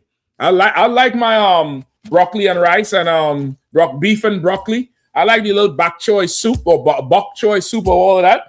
You sisters, you brothers, you get together and open up our own thing. All that fried fruit come from us anyway. Them GIs is the one who teach these chinks how to cook. You get the point? That all that fried stuff, wonton this and General Tso chicken and all that shit come from us any damn way. We the ones with flavor and seasoning. They ain't got nothing. We open our own thing. We'll make our own food. Our own stuff. Don't call it Chinese. Call it stir fry. Call it stir fry. Call it stir fry. Call it Cyrus Belton. Let's open a restaurant with stir fry Cyrus Belton with gas stations and this and that, and never go back to them. And let them starve, let them beg, let them issue an apology with the same energy to the black community. I want kimonos. I want them. On behalf of the Chinese delegation, I want to say a heartfelt sorry, and I ain't accepting it because you have to say sorry. If they come up and they say, we want to say sorry, what? Get out of my sight. Act like Trump. What is she saying? I don't understand her. Get out. Get out. You treat them like the dogs they are. Go ahead. Like my quick promo, I know of one black Chinese restaurant in the DC area. It's called Black Dragon. And that's fully black owned, where it's another one that says Soul something. It's a brother who married a Mongoloid. Yeah, well, he had to stop. Salaki, I know all about the brotherhood. She can't get no benefit at this point. That nigga dead. That nigga dead in the ground, and this nigga walking free. Their marriage had a, I pray she's a whore. Salaki, they don't need her. Salaki. Don't nobody follow what I say that. Go ahead, Arawadi. I had told Captain Kazak Ahmad and Officer Shapat if I was ever become an established rapper, the name of my album would the look of the album cover would be those Somali and Ethiopian babies from the 80s that they used to show with the flies and the big bellies. Right. And the name of the album would be called Red Cross Rice. Listen up. So okay, hold up. So why is it if I ever become an established rapper at this point? You in the UPK now or not? No. I know. I was just I was making fun of it, but okay, well just get it done. Get it done, huh? You got AI, you got brothers in here who could do flyers. I need the album cover and at least the single off the album. You could finish the rest of the album by November. I'm gonna do you like Suge Knight. Yeah, just give me one song now. Give me one song on the album cover. And, you know, by next year, you in the Black Party tour. I don't understand what you talk. If you ever become an established rapper. This Katazar got a whole fucking record label in the UPK. A label. It's called Tribe Vibes. If shit, Arawadi, you playing, you playing, brother. I might have to come see it, brother. I might have to come see it with Bukwash at Kazak and Shapat. And we got to go out on the balcony and have a talk. You gotta sign this contract, you know, Arawadi. I'm gonna come in there with a contract and I don't tell you, I'm gonna say, listen, either you leave with the contract through the front door or you leave on the balcony or something now. I'll establish it if you want to be established, you know. If you want to be established, I'm the right one. I'm gonna tell you straight up. You come in here, you got dreams and goals and aspiration, you're gonna be a beast on that podium and you're gonna be able to do whatever the hell you want to do afterwards. Like I could guarantee it. I guarantee. It's a lie, sir. Go ahead, Al. And if I may too, could we use the perfect example of famishing their gods, Egypt, when the Lord sent the plagues to Egypt? I could have the breakdown I heard a while ago. I haven't heard in a while. When the Lord was plaguing, like the certain things, he was plaguing the things that the Egyptians worshipped. Yes. And so it's like, go ahead, Salaki, go ahead. No, I was gonna say, so it's like, can that also be an example by like, okay, not that he was hurting the river, like the river was hurting, but because they worshiped the river, because they drew so much resources from it, and it affected them. That's the Lord was famishing their gods in Egypt as well, sir. Yeah, 100%. So water, brother. I'm gonna look for the video, John, because some did a whole class on it and showed you the gods and everything. And that's why he brought the plague with the frogs. They worship the frogs, the boils, the river, because there's a god of the river. All those plagues was attacking their gods. It was attacking them. It was attacking their gods. It was attacking the people. The Lord wanted Egypt brought to their fucking knees. He wanted them broken. And they were broken. And it's the same thing he wants for them. So that's an excellent. I think the video is on the DC page. The gods of Egypt or some general. This is old. This video's got to be about 15, 16 years old. Go ahead. Salaki, my man, it never amazes me how just the longer I go in the truth, the more you find out that the proof of these prophecies and that we have one real God. Like for him to attack all their gods, it shows you that's a real God right there. Yeah.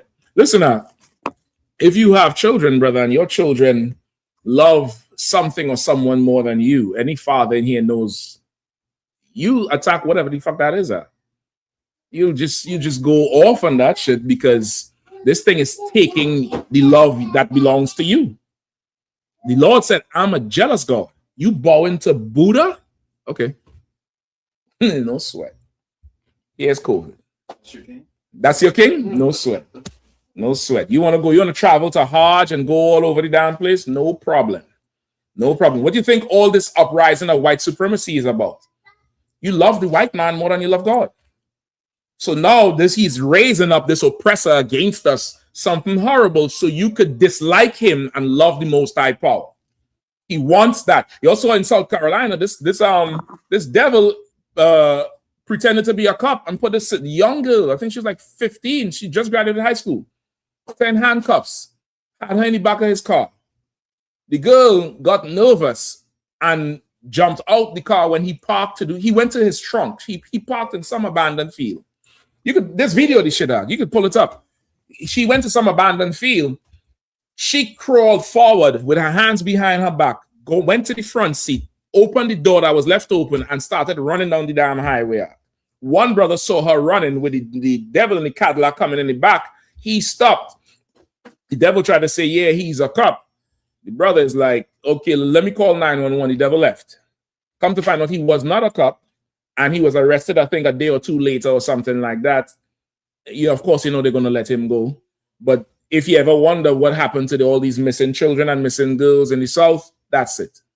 That's it. It's just this sister here, the Lord was absolutely with her. She had her high school diploma in her hand. She was going to show her family. The Lord wants you to hate the white man. Yeah, Salaki. And separate from him. When I say hate, separate from him. Go ahead.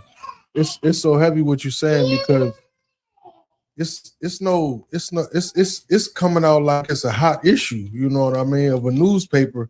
Time after time, all of these real heavy unalivings, you know, like who is in control of all of it, and it is the Lord showing us who our enemy is, because we venerate these white devils so much. You understand? Yeah, we want to be them. Lord said He would make us jealous with the people that's a no people, but we ain't supposed to want to be them. We supposed to be jealous. Like, I better serve the Lord so I can rule over them. Supposed to push it there, not to emulate them. All right, let's get that video real quick, Bukwash. Then give me Revelations with the horsemen.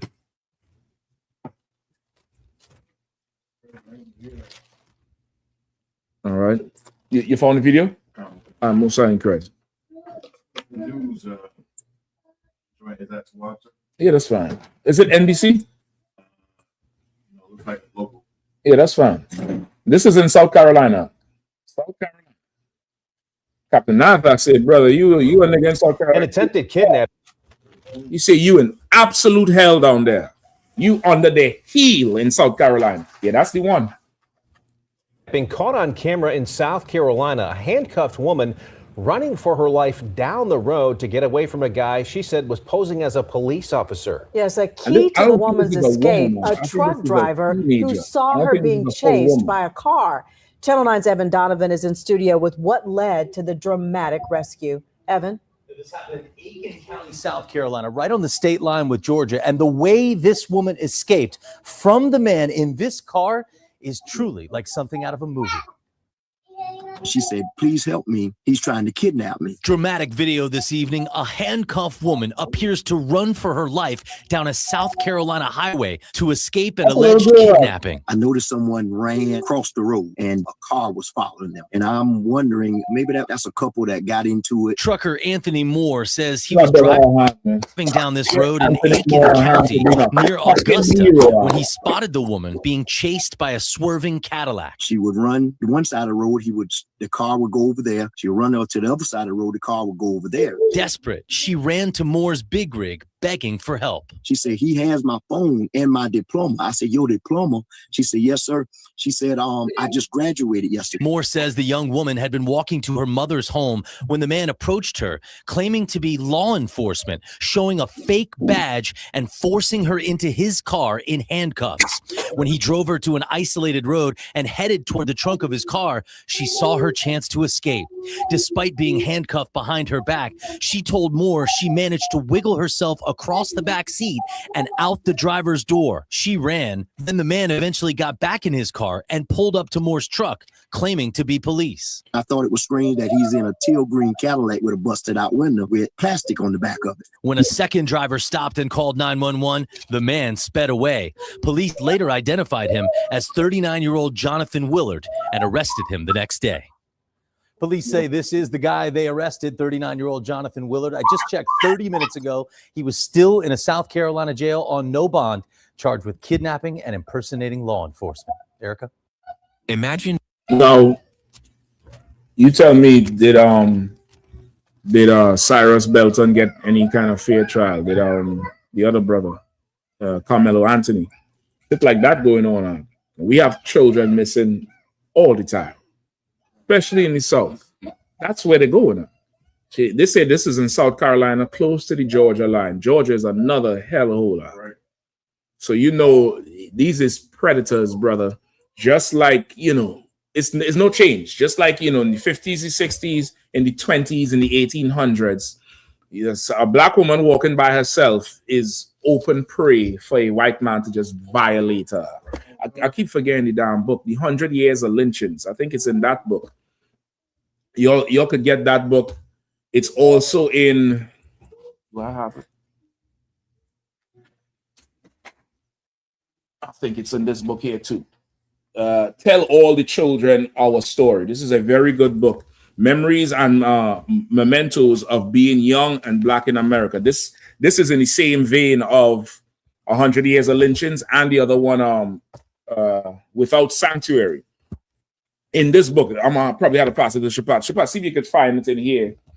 You all know Captain Marquardt in Chicago, right? Give my Captain Marquardt a hand, right? For anybody who thinks we're far removed from slavery, I think he recently buried his grandmother. But his grandmother, she was interviewed by Commander Yahanna, I think 2019, 20, something like that. We had the cookout in Atlanta. And she was down there. And she is the daughter of one of the women in this story. And Captain Marquardt didn't know until this was a speaking, I believe I did in D.C., bringing out the story from 100 Years of Lynchings. And it's this family that had a beef with these devils. And the I think the brother fled. The brother fled because he shot one of them. It was some sharecropper beef. And you know, the sharecropping thing is they would allow brothers and sisters to come back to work the land after slavery, but a share of the crops go to the slave master. I think this devil was just upping the share, just like you'll up your rent. Get the point? And there was a whole beef, brother, and I think either the brother or his son shot the devil's son. And they came back for them. They went on the run. They couldn't find them, so they took this girl. And they had her in the police station. And overnight, when they were supposed to let her go, they took her, asking her where they went. I'm trying to remember because it's the story. Some of these stories is very similar. They took her, asking her where he went. She did to the basement, and they brought in, I think it's like 12 men, and they raped that girl all night. And the next day, they gave her pot liquor, some bread, and told her, this is for your troubles. And this is the reporter's account of this story. That woman moved with the great migration to Chicago, had a daughter. That's Captain Marquardt's grandmother, the daughter. He heard speaking, called me, he said, Cap, where you hear that story? And I'm telling him about the book. He said, that's crazy because my grandmother told me a similar story about that. He went and checked the book out. It's the same people. So don't let nobody tell you slavery is in the past. Doc. We live in with it right now. See if you could find it. The story on one of the accounts is also in there, I believe. All right. Salaki, sir. The general did a video on it too. Go ahead, priest. It's like I didn't mean to cut you off, sir. Too. Also, part of the story was the girl's brothers, his Captain Marquardt's great uncles. They had murdered one of the devils. Yeah, well, I think it was like the devil's son, the one who come in to collect. I think was some beef. Right. And one of them young boys stepped to them, put the rifle to him and pop him. Go ahead. And I was just gonna say, like, okay, for those that's like a lot of brothers and sisters that live in the Midwest, it's like Chicago and Detroit. That story is very similar, where a lot of people don't talk about it. Like a lot of our grandparents or great grandparents, they fled Mississippi and Alabama, usually because somebody had to kill some devil in defense because of the rape or the absolute terrorism that we facing. You know, they fled to Chicago and restarted their lives. But it's like it was so common. Like I remember my grandfather, who was from Mississippi, from the Delta, and he would, you know, the little bit we can get out of him, the stories he would tell, it would just be like man, we sound like we was living in a whole different country as a people, right? Like, going through down south. So what you bringing out is absolutely the truth, sir, and it's not far removed at all. Yeah, it's definitely not. And if you could get them books, 100 Years of Lynchings, this one is good. There's another one I always try to keep with me. This one too. When I was a slave. This gave the whole premise of us eating the pork and the chitlins and all of that type of shit. John Thumb for sure put me onto this one, how we would work so hard during the day and they wouldn't really give us food. So the brothers would go hunt abominations at night. A lot of us would just eat only at night, and that would be our only sense of protein. You know what I mean? They talk about how naked and scantily clad, scantily clothed we were dressed and shit, couldn't, you know, hardly deal with the elements. It's very rough, these stories are, but like what Captain Zach saying, a lot of the stories so similar.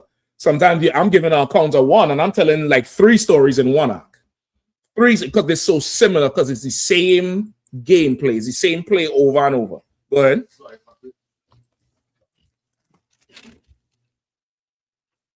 I ain't gonna put the brother all the way out, but there's a brother in DC that has a family member that had to migrate up to this region because of some situation like that. Listen, I think who's this head priest Aria, chief head priest Aria? I think that's how he came to New York. I think it was some shit like that. He came to New York, where because some situation, them sisters, Venus and Serena Williams, their father. I think his whole move to the north was because he blowed some devil away, some KKK devil. You get the point? Like it's so common, and that's Make America Great Again. That's what they want back. They want the power to do to us with anything they want to do. What I would tell you is find the UPK. Right. Find the I.S.U.P.K, brother. You're gonna see something amazing. If you can't find it in there, don't even sweat it out. If you're not able to find it, Yatazar just give me a text. Without Sanctuary, that's another good one too. I had that book last week up here. But it's definitely in 100 years of lynchings. The account with Captain Marquard's grandmother or great-grandmother, it's in 100 years of lynchings. I believe some of it is in that too. All right. On one of Command and Johnny Yahanna channels, he did a whole interview with her. And he hooked it up with the story and everything. I believe it might be America on Fire or Black Watch. Not the regional Yahanna, one of the other channels where he would do the documentaries. Remember the time he's dropping them documentaries?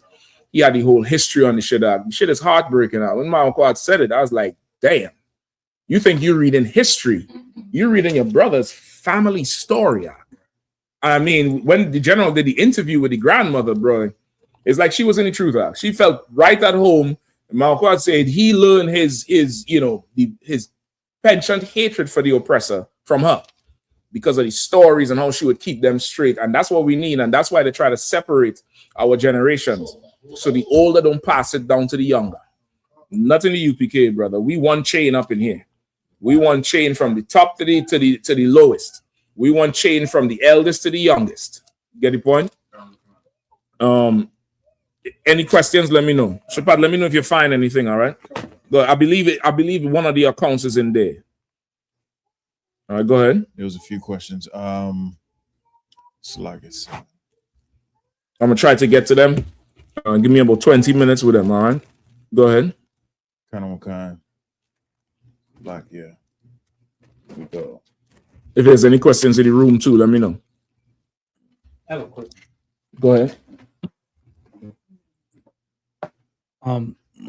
In the book of Deuteronomy, I just wanted a little bit of clarification because I read this this verse, and then I looked it up on kind of just did like a quick search on Google. So I want to know if this would be the correct interpretation. Deuteronomy where? Deuteronomy 15 and 17. Okay. Then thou shalt and thrust it through his ear unto the door, and he shall be thy servant forever. And also unto thy maidservant thou shalt do likewise. So Google says the ear represents obedience and hearing. What precept you had again? Deuteronomy what? 15 and 7, sir. Okay. So Google says the ear represents obedience and hearing. Piercing the ear were now permanently open to the master's voice and instructions. Is that like a correct? No. 15 and what? 15 and 17. 15 and 17. Let me see what. Okay, this was definitely a marking for somebody who worked for you, right? I think after 7 years, they can be free. They could be free. You would see in here servant or slave, I believe. That's what it says. I think it's servant. Servant, right? Hold on. Yeah, I skip up to where? About 13, 12.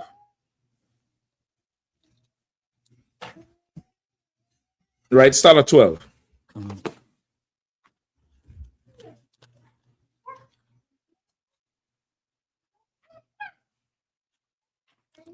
$15 and $12.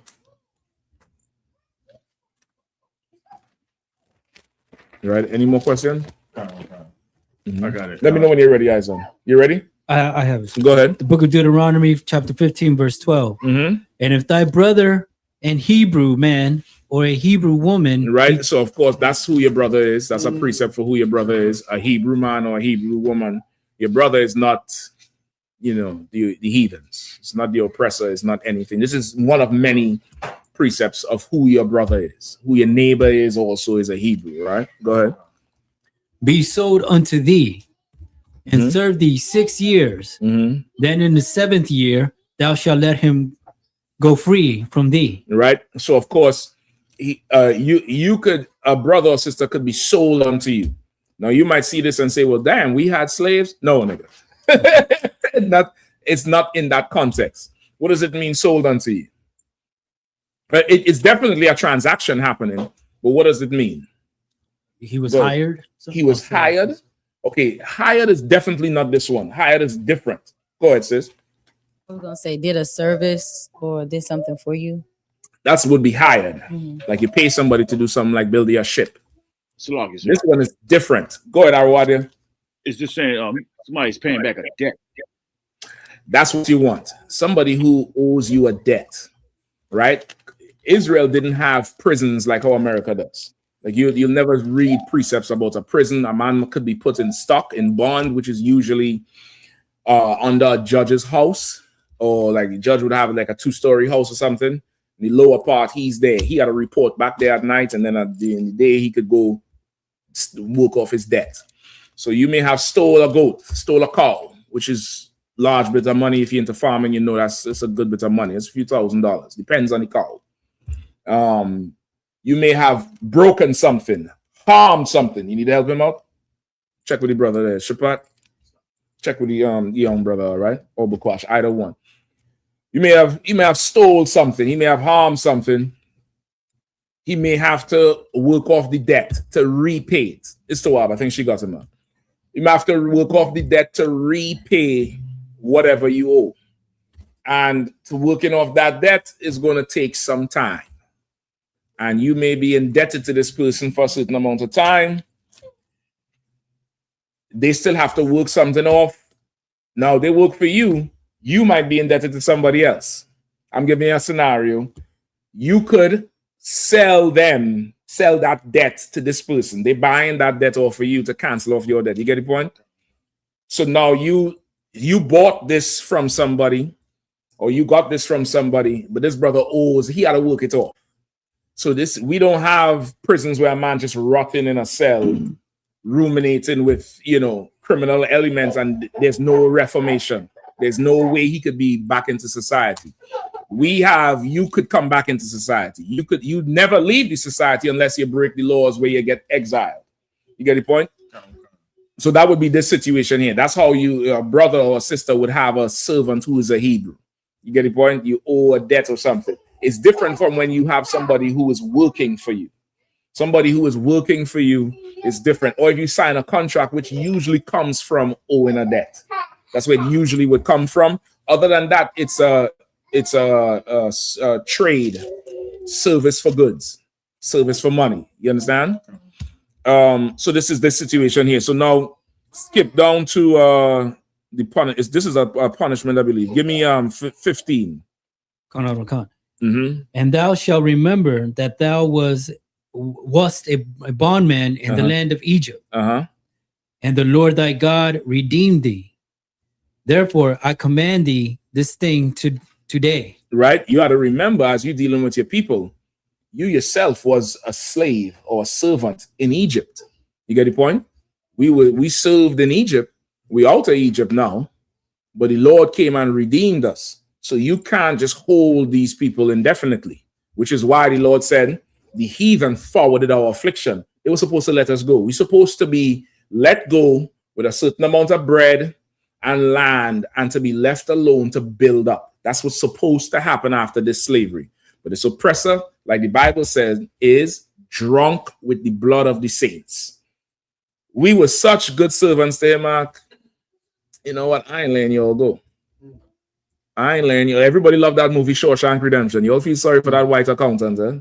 I ain't feel sorry for him, man. I ain't feeling sorry for nothing. I ain't feeling sorry for him, man. So I know y'all see him get hit with that rim in the damn thing when them faggots was going jumping. Y'all like, oh God, help him. For what? For what? Nigga's a murderer. Go ahead. Salaki, sir. No other race of people have not been able to get away from their oppressor other than us. Everybody else has been. Correct. That's correct, what exactly. correct. Everybody else has, served some time and have their nation, have their identity, have their language. We haven't. Just like in that movie. Remember, the warden didn't want to let this motherfucker go. He realized he was good. Nigga, you goes nowhere. You're violating your parole. You staying here on a grander scale. That's us. Imagine this, the empire we built for him. Imagine what we could build being left alone. Right. You get the point? So the Lord is reminding us, you can't just keep him. You can't do that. You have to let, give your people a shot. Let the brother read it, right? Just for time's sake. Go ahead. Verse 16. And it shall be, if he say unto thee, I will not go away from thee, because he loveth thee and thine house, because he is well with thee. Verse 17. Then thou shalt take an awl and thrust it through his ear. Right. An awl is like I think it's a piece of wood that's sharp on one side. You can look it up. Like piercing his ear. But it's a mark. It's a mark. He's being marked. Like in anything. It's Esau military. They make brothers get this tattoo. Make you get a tattoo or some sort of thing. You get the point? To give you a mark to let you know it signifies something. Go ahead. And thrust it through his ear unto the door, and he shall be thy servant forever. And also unto thy maidservant thou shalt do likewise. Right, so it's the door, because you got to get something hard to push the thing through, and you got to put it through his ear, because this nigga want to stay with you. He don't want to go. He like working for a brother, which is how it is. Like, we as a people, we ain't got no problem working with or for each other. Yeah, I mean, not the problems we have with the oppressor. We ain't really got no issue working with each other, for each other. We good to go. We could rock with the thing. This brother say, listen, man, if the servant say he don't want to go. He don't want to go look for work again. He don't want to have to go in a whole new interview and have to go through a whole 2-3 years proving himself with some new nigga. Who the fuck want to do that shit? He's like, nigga, man, you right with me, man. I like working with you. My wife like working for you. If it's all right, we'll tend to your field. We'll do the work. She could work around the house, whatever it is. You get the point? And this is what you'll have to do, because now he's not a servant like owing this debt. He wants to come. This is voluntary. So this is a mark, but this is a mark of almost like prestige down there, where he's binding himself to you. Right? So that's what the mark would be. It's not so much philosophy. Just look at it as, the thing we do. This is our culture. This is the thing we do. You get the point? If this was America, how would you show that you love your oppressor? It's real easy. Everybody does it every day. Not us. People in the world. Your old man and your old woman used to do it. Come on. Pledge allegiance. You don't have pledge allegiance to no company. Oh. What do you do? I remember when you also work for them companies, what you all used to do? Come on. Shave your face. You wake up that morning, brother, and you lather up that thing. And you take a knife out. And listen, if you had that good stubble, you're hearing that shit out. But this is for the job. And then your dumbass take alcohol, because you see that on TV. Pop on you burn yourself like the little kid from Home Alone. Burn your shit. All under your neck look like a back road with all these bumps. It looked like any back road in DC. It looked like K Street when they dig it up. But no problem. This is for the job. You put that suit on, you put that shirt on that can't fit your big nigga neck. No way. That's why you always on the job like this. You can't hardly breathe because your neck too big. And you pull that tie up and you look at yourself in the mirror and you turn and you clean out. You go get that shape up every week. You're 20, your hairline here You work for 20 years and that should go back 20 inches. You do all that for the job back. But that's to show you're a good company man. You sending the signal, oh, you want to work with us? Yeah, we want to renew your contract for the next 20 years. Oh, great. Baby, I've got the promotion. Some go buy 3 new suits, new shoe. Make sure you're looking, get the expensive cologne. So in the office, they know you're making that money. You showing them you're with them. You get the point? That's what you do for the oppressor. This is our culture. That's it. You want to work for me? Sure, you want to work for me? All right, come on, bring the all. Let's go. Let's get it. That's it. Just a piercing. It's not a big deal. And you just think about it like this. This is a time where we are as a people much harder than how we are now. You go to the store for chicken, right? In the morning, your rib, you might have to go get the chicken. She had to go, slit the throat, defeather it, gut it, and have it ready for dinner after you done come back from plowing the field. You get what I'm saying? You have to plant on a budget to know that, okay, I'm planting this field, 25% might spoil. The rodents might get that. But I could do 55% at market and make a profit. The rest is for the household. And you had a budget and eat that and go fetch your water. Like this is all through your air, brother. You tell somebody that now, you're like, God damn, what the fuck you talking about? We go to the store now. What do you mean? Of course, all through the air is a big deal. You get the point? It sounds barbaric. But you got to think about the time you're living in. You got to think about what we would normally do. You understand? It's different. It's a different situation. You get the point? So it's nothing about hearing and all that's philosophy, which is what the oppressor does. He philosophizes when he sees how we live and say, well, they must do it because of this. And this is the reason why he don't know a goddamn thing. He's stupid. He's an idiot. All right. Good to go? Yeah, the water. No sweat out. Anything else? Yeah, there's a question online from Tazdag Bunyahawda. It's like it's Tazdag Bunyamyam. Mm-hmm. Where does the tithe money go? In my pocket, nigga. Salaki. The room quiet. All y'all think I'm taking the money, huh? You little bastard. All y'all think that nigga, he's spending that motherfucker. What the fuck if I am? God damn it. Shit. No, I don't take no tithe money, brother. At all. Okay. Tazdak, if you could put, okay, why are you asking where the tithe money goes? Let's explain that to me. Because I know you ain't asking where the tax money goes. And you watch that white man dip in your pocket every week. You don't say a fucking thing. You accept it. You take it. You down here. You already budget, Well, I make $1,000 this week. I'm taking him about 7. Ain't no sweat. $300 you letting this nigga go with? 300. The Lord asking for 100 out of 1,000. 300. You let this nigga he take it before you get it. You ain't got no problem with that. You're not asking him where that going. Right? I could tell you where it's going. It's going to Ukraine. It's going to Israel. It's going to ICE. He done pass. Oh, that budget was fat this morning. They passed some new bill or something for a budget for the border patrol, ICE, and somebody else. I mean, like $40 billion or some shit like that. I mean, god damn. So long, I sir. need about 400,000. I ain't greedy. I ain't greedy. 400,000, brother. I paid my tithes 40,000. I buy a building in DC. That money done. Yeah, it ain't for me. It ain't for me. I just need a little bit of something to get this thing going. This nigga $40 billion for ISA. Go ahead, who was saying something? That was me, sir. Salaki. Go ahead. It's $70 billion for the new immigration bill. $70 billion. $70 billion for the new immigration bill. Gas is $5 in some places.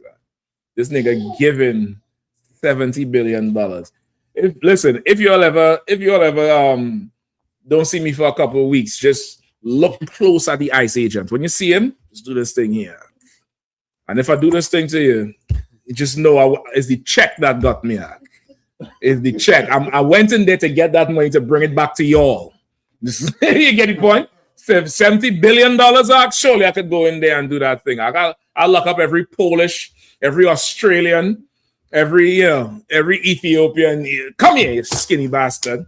I'm pulling you over the 7-Eleven. Come to, how are you today? You come here. Come back and bring that damn 70 billion up in here. You get the point, sis? Yeah, you was gonna say something? Please. I think I seen that comment earlier, and I don't think they really with us because above that they said I would never join any I.S.U.P.K group or something like that, like above that. They said it? That same person? It was when I had checked in. It was when I checked in. You seen it? Here's where he is. Mm-hmm. And you checked in. Oh, sir, I believe it's above. Above. Okay, if you're fine. Yeah. Right there. There you go. God damn, Kayabot.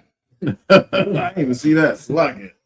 Listen now. Where's called the dude who was big with the sniper who checked the minutes on the wins and shit? Yeah. You don't know that dude who passed the sniper, the M&Ms? The scout? Scout. You from now on, Kayabot, you scout. I'd ask the general if we could put that there. That's something for the sisters, a scout. Yeah, damn, man. She's like, hold on. I've seen something that you see why the white man put them in the FBI and the CIA and to, send niggas to space. Because she's seeing shit you ain't even paying attention to her. That's right.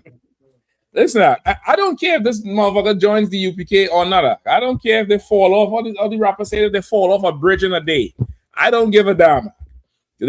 I'm glad they don't want to join. I'm absolutely. If it's one thing you need to understand, we're not thirsty in here for brothers and sisters. The ones we have in here is outstanding. The sister saw a comment and kept her peace. She didn't even say it. She kept her peace. She's like, okay, I'm clocking that shit. But if you only move wrong, I'm reporting you. You think I care if your faggot ass come up in here? Right. Listen, he's more thorough than you. What the fuck is we even talking about? Right. Yeah, we ain't thirsty in here. The ones in here, I know it's gold. Solid fucking gold. Like, y'all think y'all be hurting us with these comments? Like, listen, give yourselves a hand. Yeah, I will never join the UPK. For what? Thank you. Right. You think I want you in here and then you crying on the phone and I'll be like, okay, so why you told your wife you have enough money to kill her? Like them Genesis ass niggas. I hear the other one was crying, right? One of them was crying to his brother about something. The Hassad one, the one who left the UPK but kept the name. Yeah. Some other shit. You think I want to deal with some shit like that? I want to hear. Listen, Isaiah called me a few weeks ago. He said, Slack, he said, I know I'm not an officer yet, but I want to blaze on these pastors. Is it okay I get precepts together for them? That's the call I fucking want. Not right. some. You think you're hurting? This is strong. This is a strong thing. This is not diluted. This is a very pure and strong situation we have going here. And you're not threatening or doing us damage by saying I would never join. Thank you for making that decision. Right. Thank you for not choosing us. That's great. Great. Now I can break the ties down. All right. Shapan, what do you have for me? I'm still looking on it. It's so many accounts it's trying to Oh yeah, ain't no so you might can find it, but go ahead. But if I could, when I hear people even just mention tithes, I already know 9 out of 10 they wouldn't pay the tithes if I showed them in the Bible and told them where it's going anyway. They don't want to pay tithes. You know what I'm saying? They weaker than even Christians because it's so many Christians that know their pastor want a jet. He got all this money and they don't ask him where the money going. They pay it anyway. He weaker than a Christian. I mean, brother, okay, you're gonna find that. Now, the question by itself, I wasn't suspecting it. I did think, okay, there's a little bit of pride. Where does the tithes go? That's why I said in my pocket. I want to leave it like that. I want to leave it like in my pocket. I want the rumors to say, see, that motherfucker taking that money and doing all kind of shit for his own personal self. Good. Good. So you never come up in here. Don't come up in here. We don't want no cowards in our camp. Right. You're a coward if you can't part with $1 out of every 10. If you can't part with that thing for your nation, you don't belong here. You shouldn't be here. it is what it is. You know what I mean? It is what it is. I might know that faggot too. I think I named somebody that a few years ago. You know, in the UK. That motherfucker uncle died, gave him a house. He sold the house for $1.some million and left the truth when we asked for the check. I remember the council act. We talking about pounds act. This was before Brexit. So UK money was like 2.5 or 1.5 US money. Nigga sold the house, say he's still waiting on the check. Some shitter, some fuckery. I was like, listen, leave this nigga alone. Leave him alone. He's a bastard. It might be him. I hope you're broke now, bastard. I hope you got more money now and you're homeless, you bitch. Hey, Salaki, sir. Please, You know he watching us, so that money gone. he back watching us, so you know that money gone. The laptop probably on the ground right now. I can probably do the Denzel thing. He's trying to. He probably got a picture of the whole UK cap. He said that fucking Mashak. You don't get this to me. Right. Hey, Salaki, he on the McDonald's Wi-Fi right now.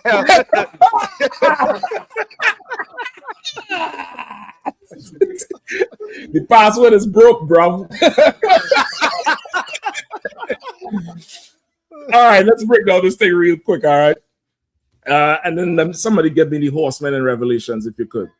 All right, give me tithes. Give me my tithes precept to fear the Lord. Give me the one that says 10% of all the increase in earnings. Any one of those is fine. All right. Okay, so the question in itself, for anybody who's wondering, because the question came up, I do know unfortunately, a lot of our people are carnal bastards. Carnal as could fucking be. Right? First, give me where you lay your treasure. Give me that first.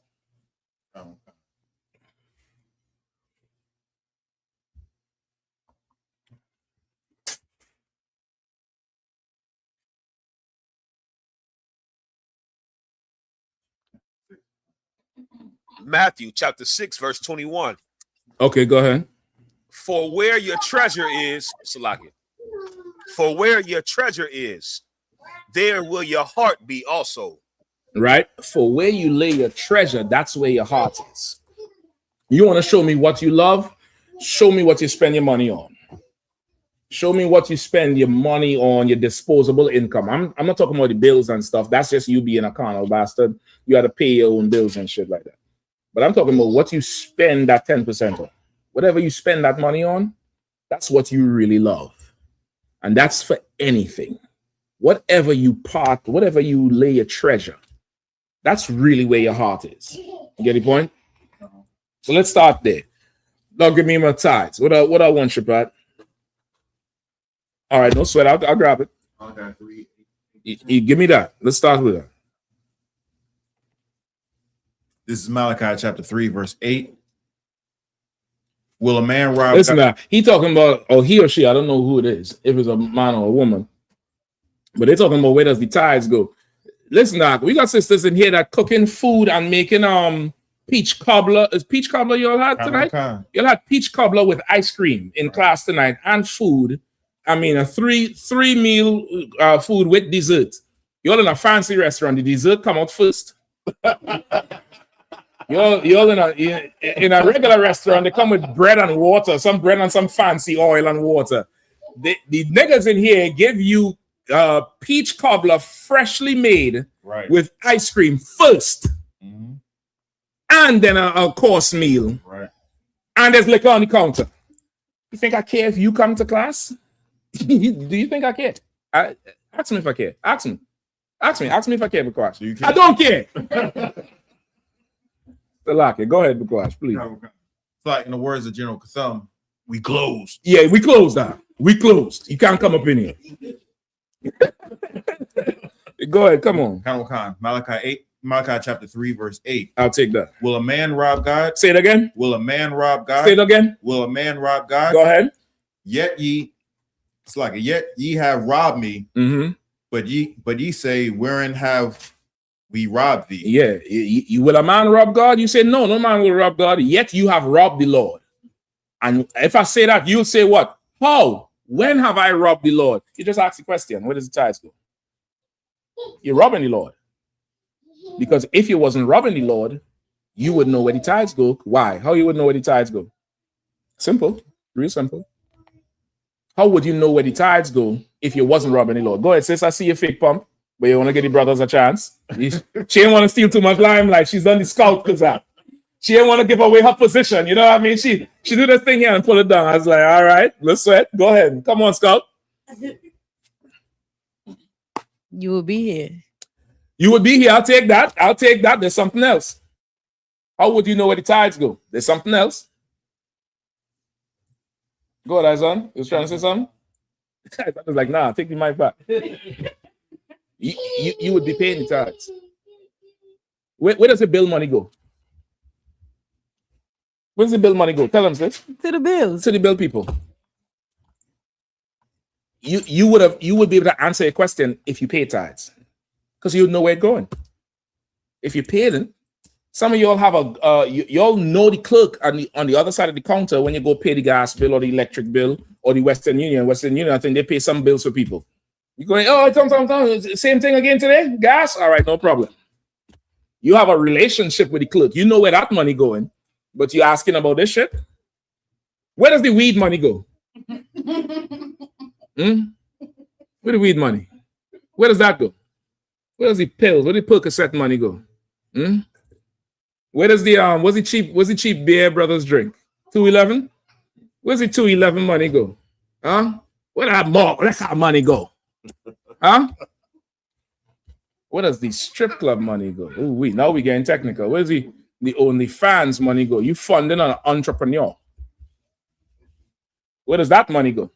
I know you know where that's going. I don't know, but I know where my tide's going though.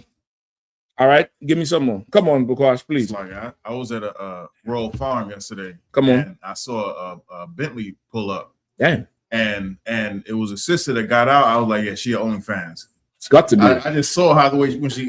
So like it's rough. It's rough that we come to those conclusions when we see our people doing well. But the Chinese say, come on, Belton had a gun act, and he didn't have no gun. That bitch driving a Bentley act. I mean, what is she? She's an engineer? No. You weren't no engineer. No, she wasn't. No, she wasn't. No, she wasn't. Now. Unless that's one of them WNBA girls, and from what I hear, they can't afford that anyway. They're not getting paid that much. Right. Yeah, the point is, there's only one place you getting that shit from a rich husband who's usually a white man, or that other thing.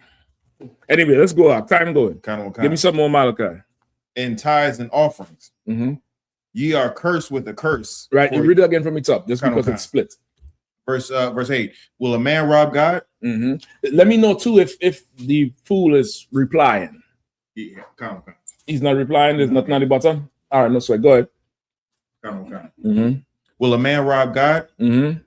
Yet ye have robbed me. But ye say, wherein have we robbed thee? In tithes and offering.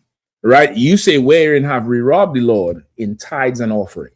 That's where you have robbed the Lord. Why is it robbery? Why is it robbery? Come on, sis, go ahead. Lock, yes, sir, because if it wasn't for him, we wouldn't have it. Thank you. Bringing it all the way home. Give her a hand. That's right. It's robbery because you're receiving something from the Lord. You're receiving something. So many of us take for granted getting behind a steering wheel and driving to work. You know, much people do not make it to work. Some fool died yesterday in Virginia. Just plowed into the back of a school bus or some shit. Plowed into him? Yeah. No, hold on. The school bus, that was a chink driving it. They see them chinks murdering people all over the place. Some chink murdered some people on there by Stafford about 2 weeks ago, right? But okay, that's a different one. Watch his head by the table, please, right? But I think yesterday some guy drove into a school bus or something and died yesterday evening, or a school bus drove into him. Oh yeah, this one was yesterday evening. So many people are just get behind a steering wheel and don't make it. They don't make it. Houses burning down damn near every weekend. Just you opening your eyes the next morning is a gift from the Lord. It's mercy from the Lord because you don't deserve to be alive. You really don't. None of us do. The shit we did in the past, Doc, we don't deserve to be here. You know the shit you get put to death for?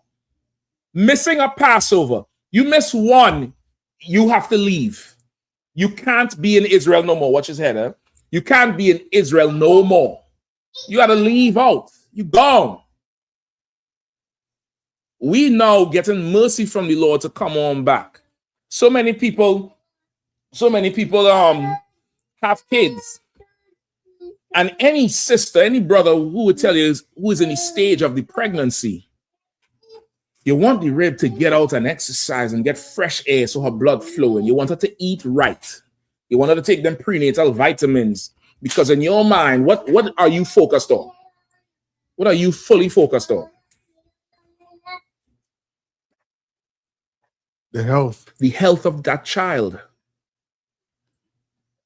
In slavery, we had the biggest, strongest babies. Did we have a health plan? Maybe you just need the Lord to be with you. And so many of us in so many situations have healthy children. No afflictions, none. None. You don't have exorbitant doctor bills nowhere. You mightn't be rich. You might have to let bills get paid the second month. But you have health, you have strength.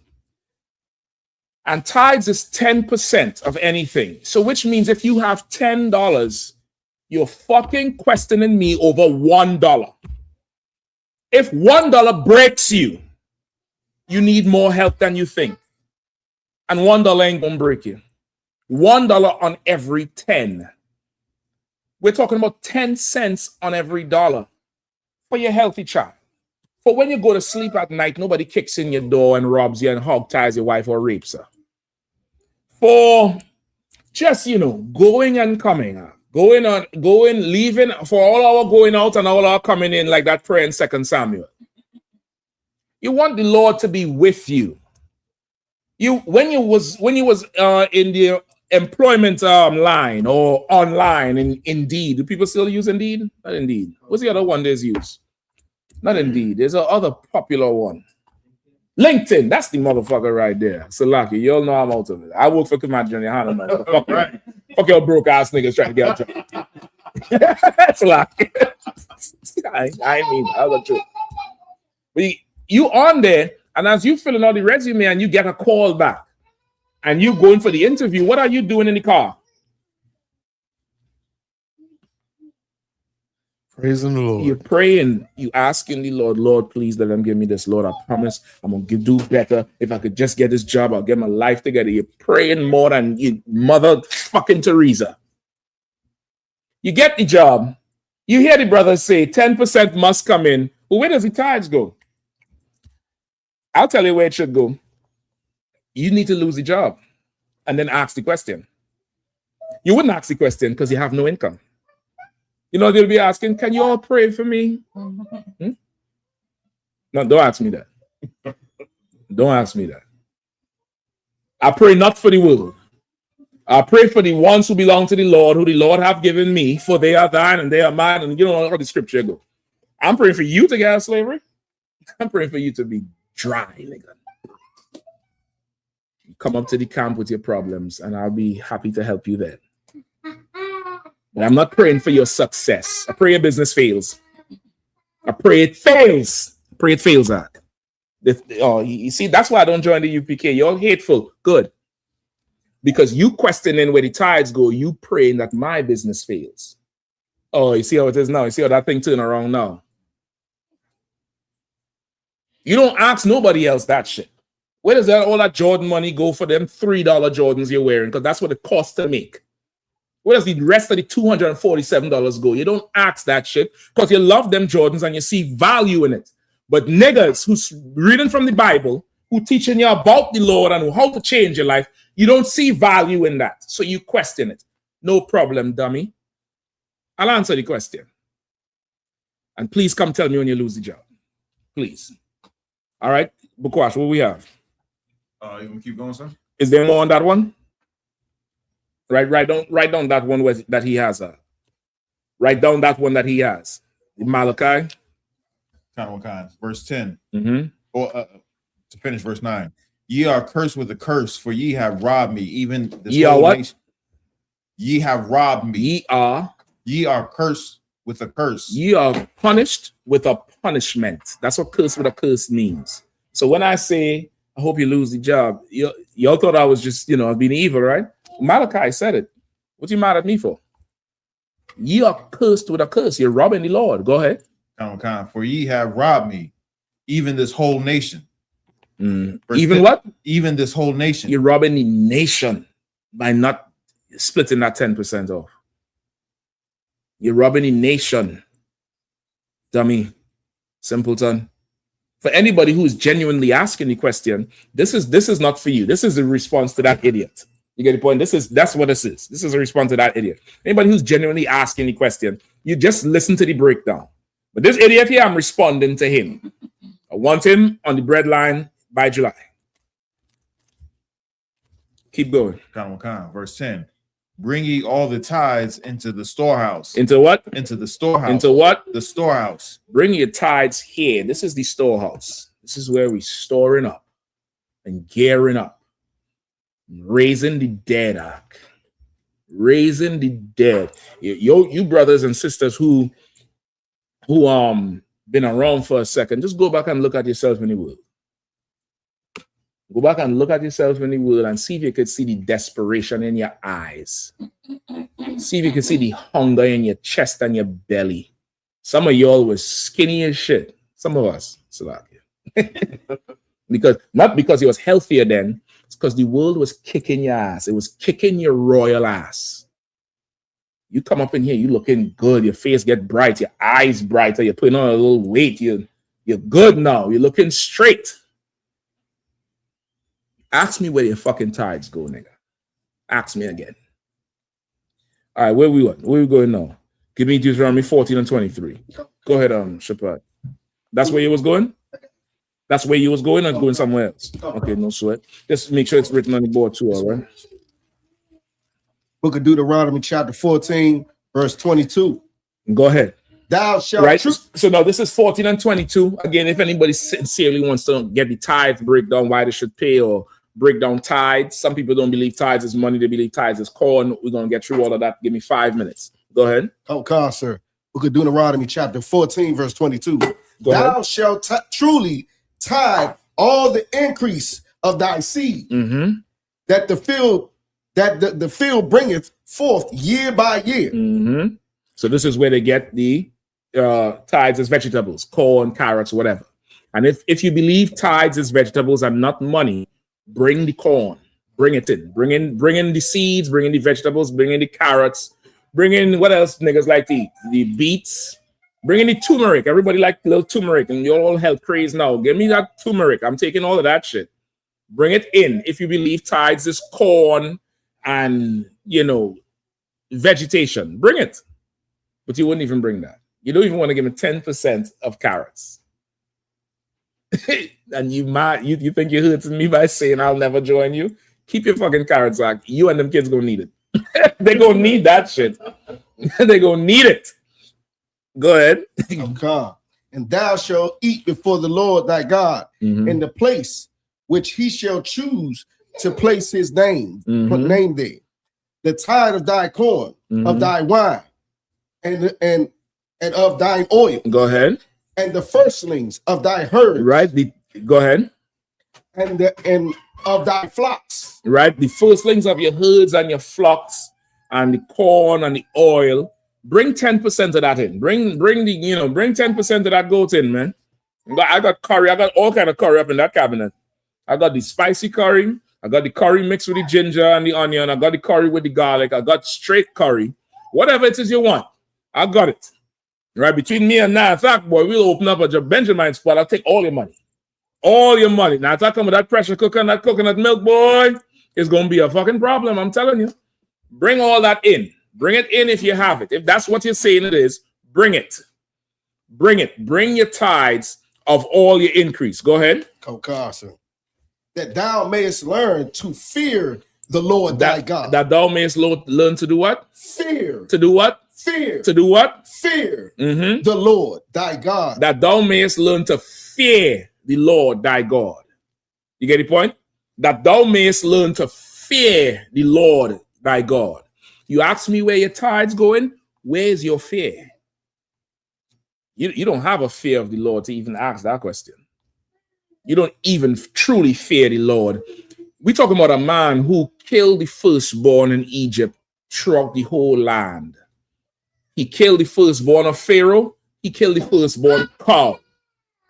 Of beast and man, the firstborn died in one night. You fighting to 10%? You don't truly fear the Lord. You fear Pepco. You fear WSSC. You fear Eastern Motors. Don't get off credit at Eastern Motors. You fear the repo man. That's who you fear. That's who you wait up at night and you're peeking through the blind every time you hear beep, beep, beep outside your house or the parking lot or wherever you stay. That's who you fear. You don't fear the Most High power, or else you just pay the tithes and don't care.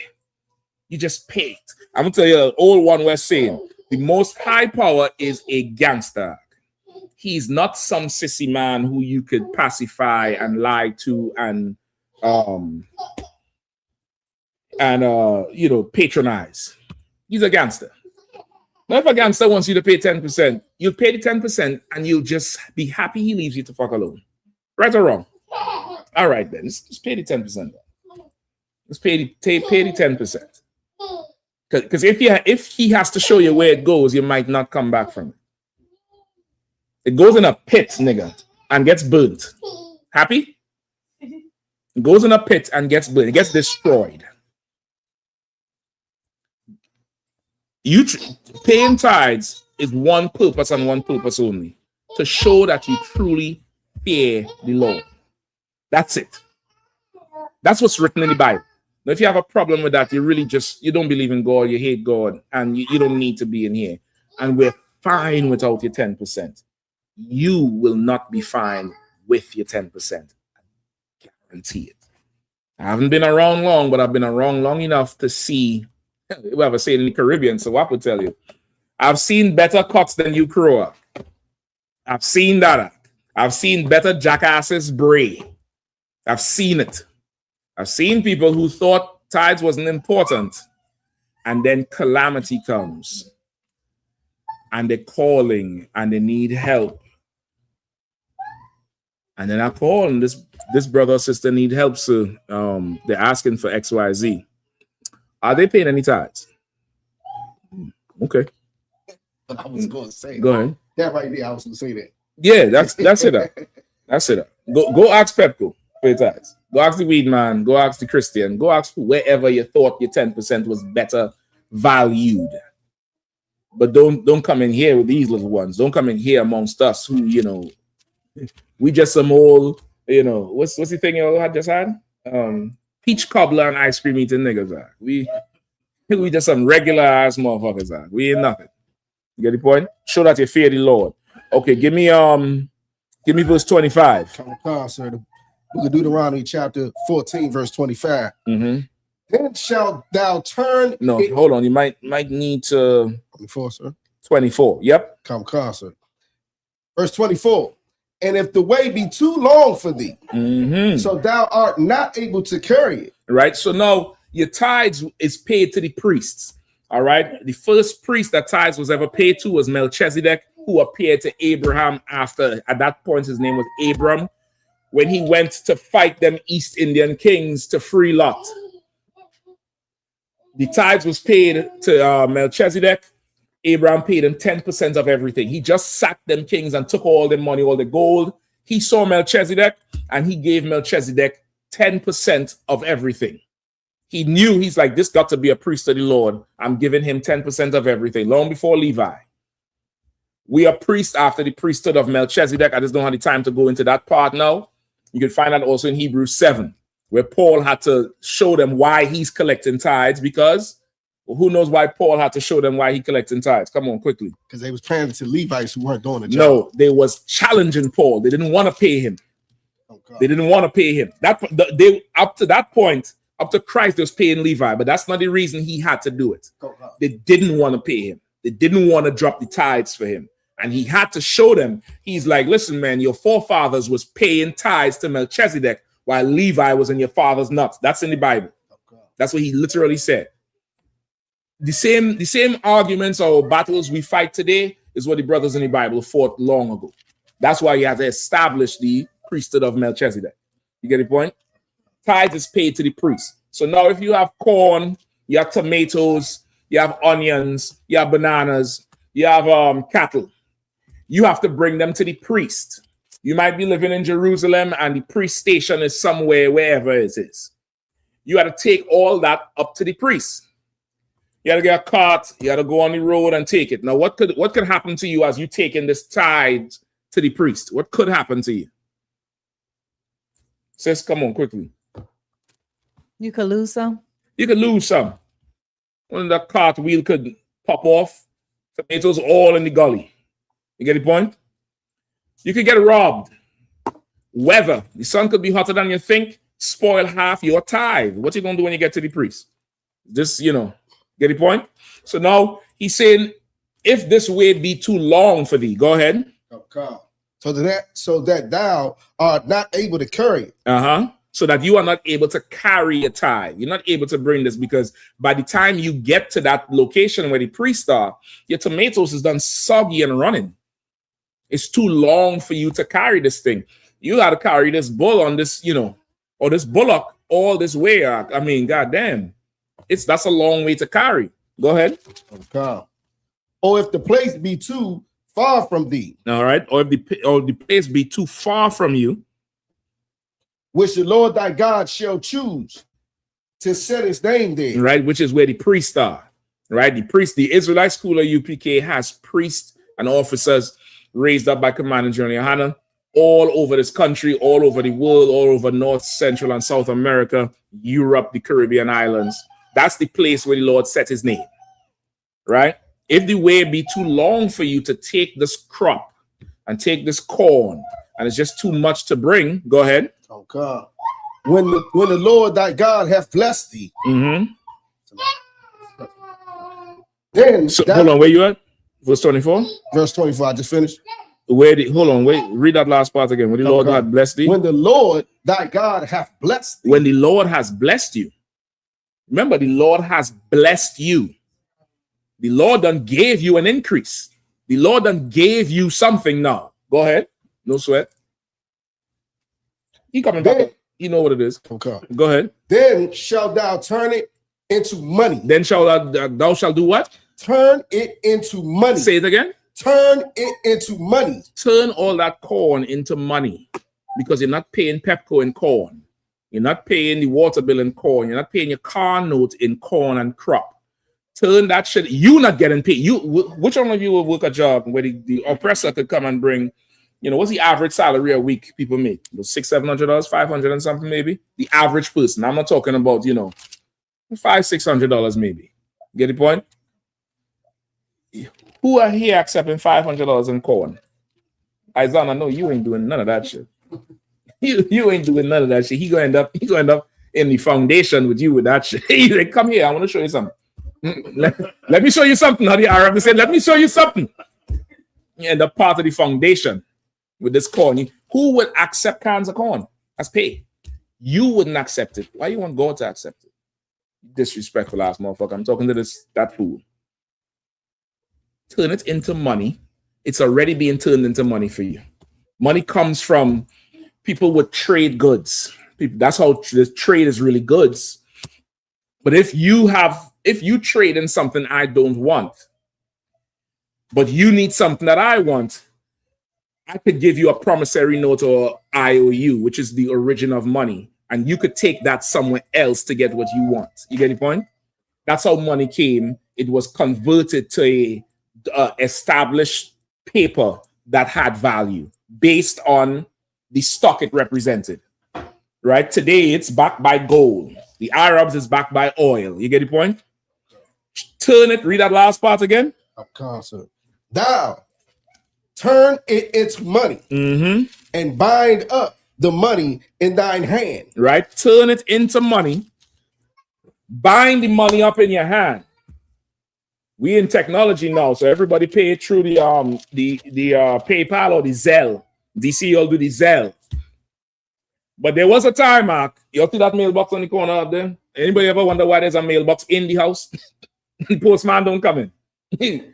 that mailbox is for your corn that you turned into money that you would put in a nice envelope. But there's a whole format because I can them know about it, or Arawad didn't know about it. Shapat and them know about it. There's a whole format. You write it and the tithe and the date and all that shit and the amount, and it goes in that box. You would convert that money and bind it up. Go ahead. Okay. And shall go on to the place which the Lord thy God shall choose. And you shall take it over there and give it to the priest. That's where your tithes should go. That's the purpose of paying your tithes, is to show you fear the Lord.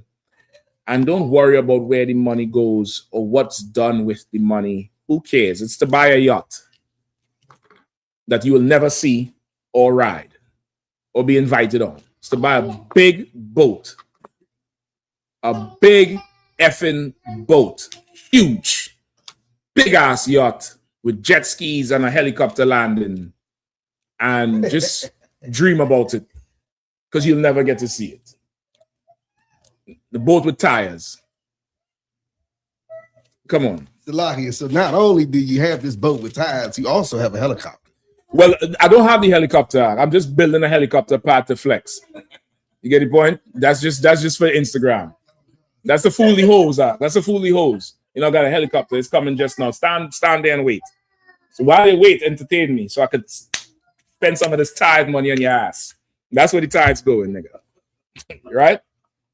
I hope I helped you all out tonight. So convert that coin because I got this boat to buy. I gotta go see a man about a boat. With that, pass the class over the priest officer Shapata.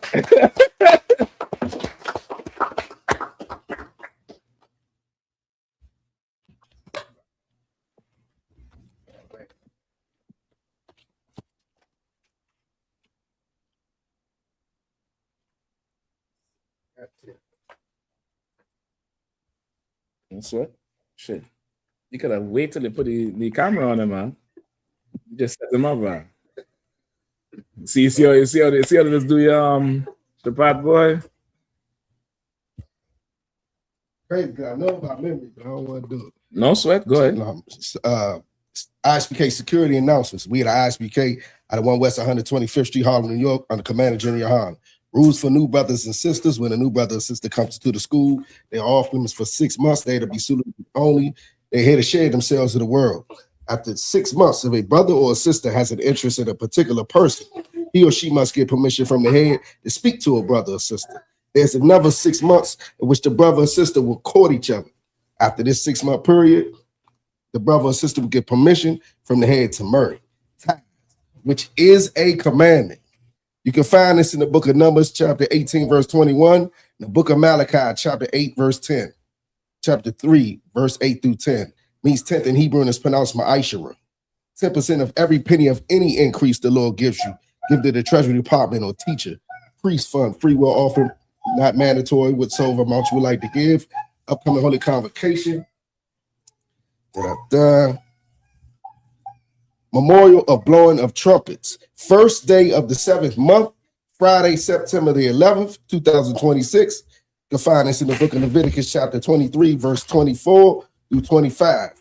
Also, we're in cookout season. We got the Tennessee, Nashville, Tennessee cookout coming up July 4th. Make sure if you haven't already, make sure you book your hotels and get your travel arrangements together.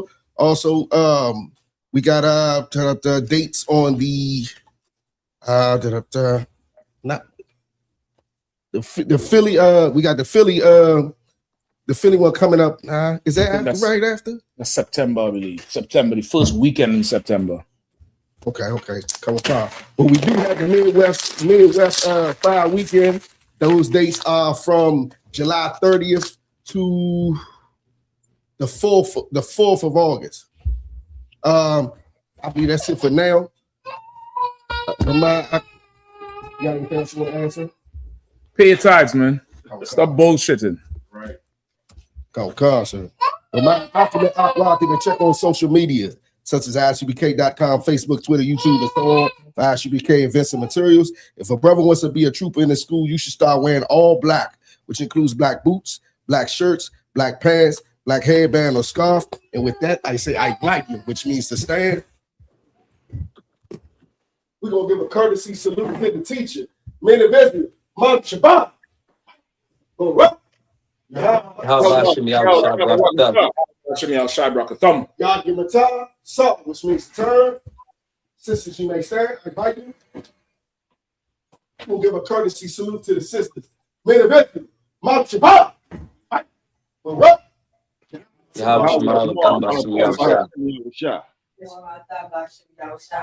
give a time, class dismissed.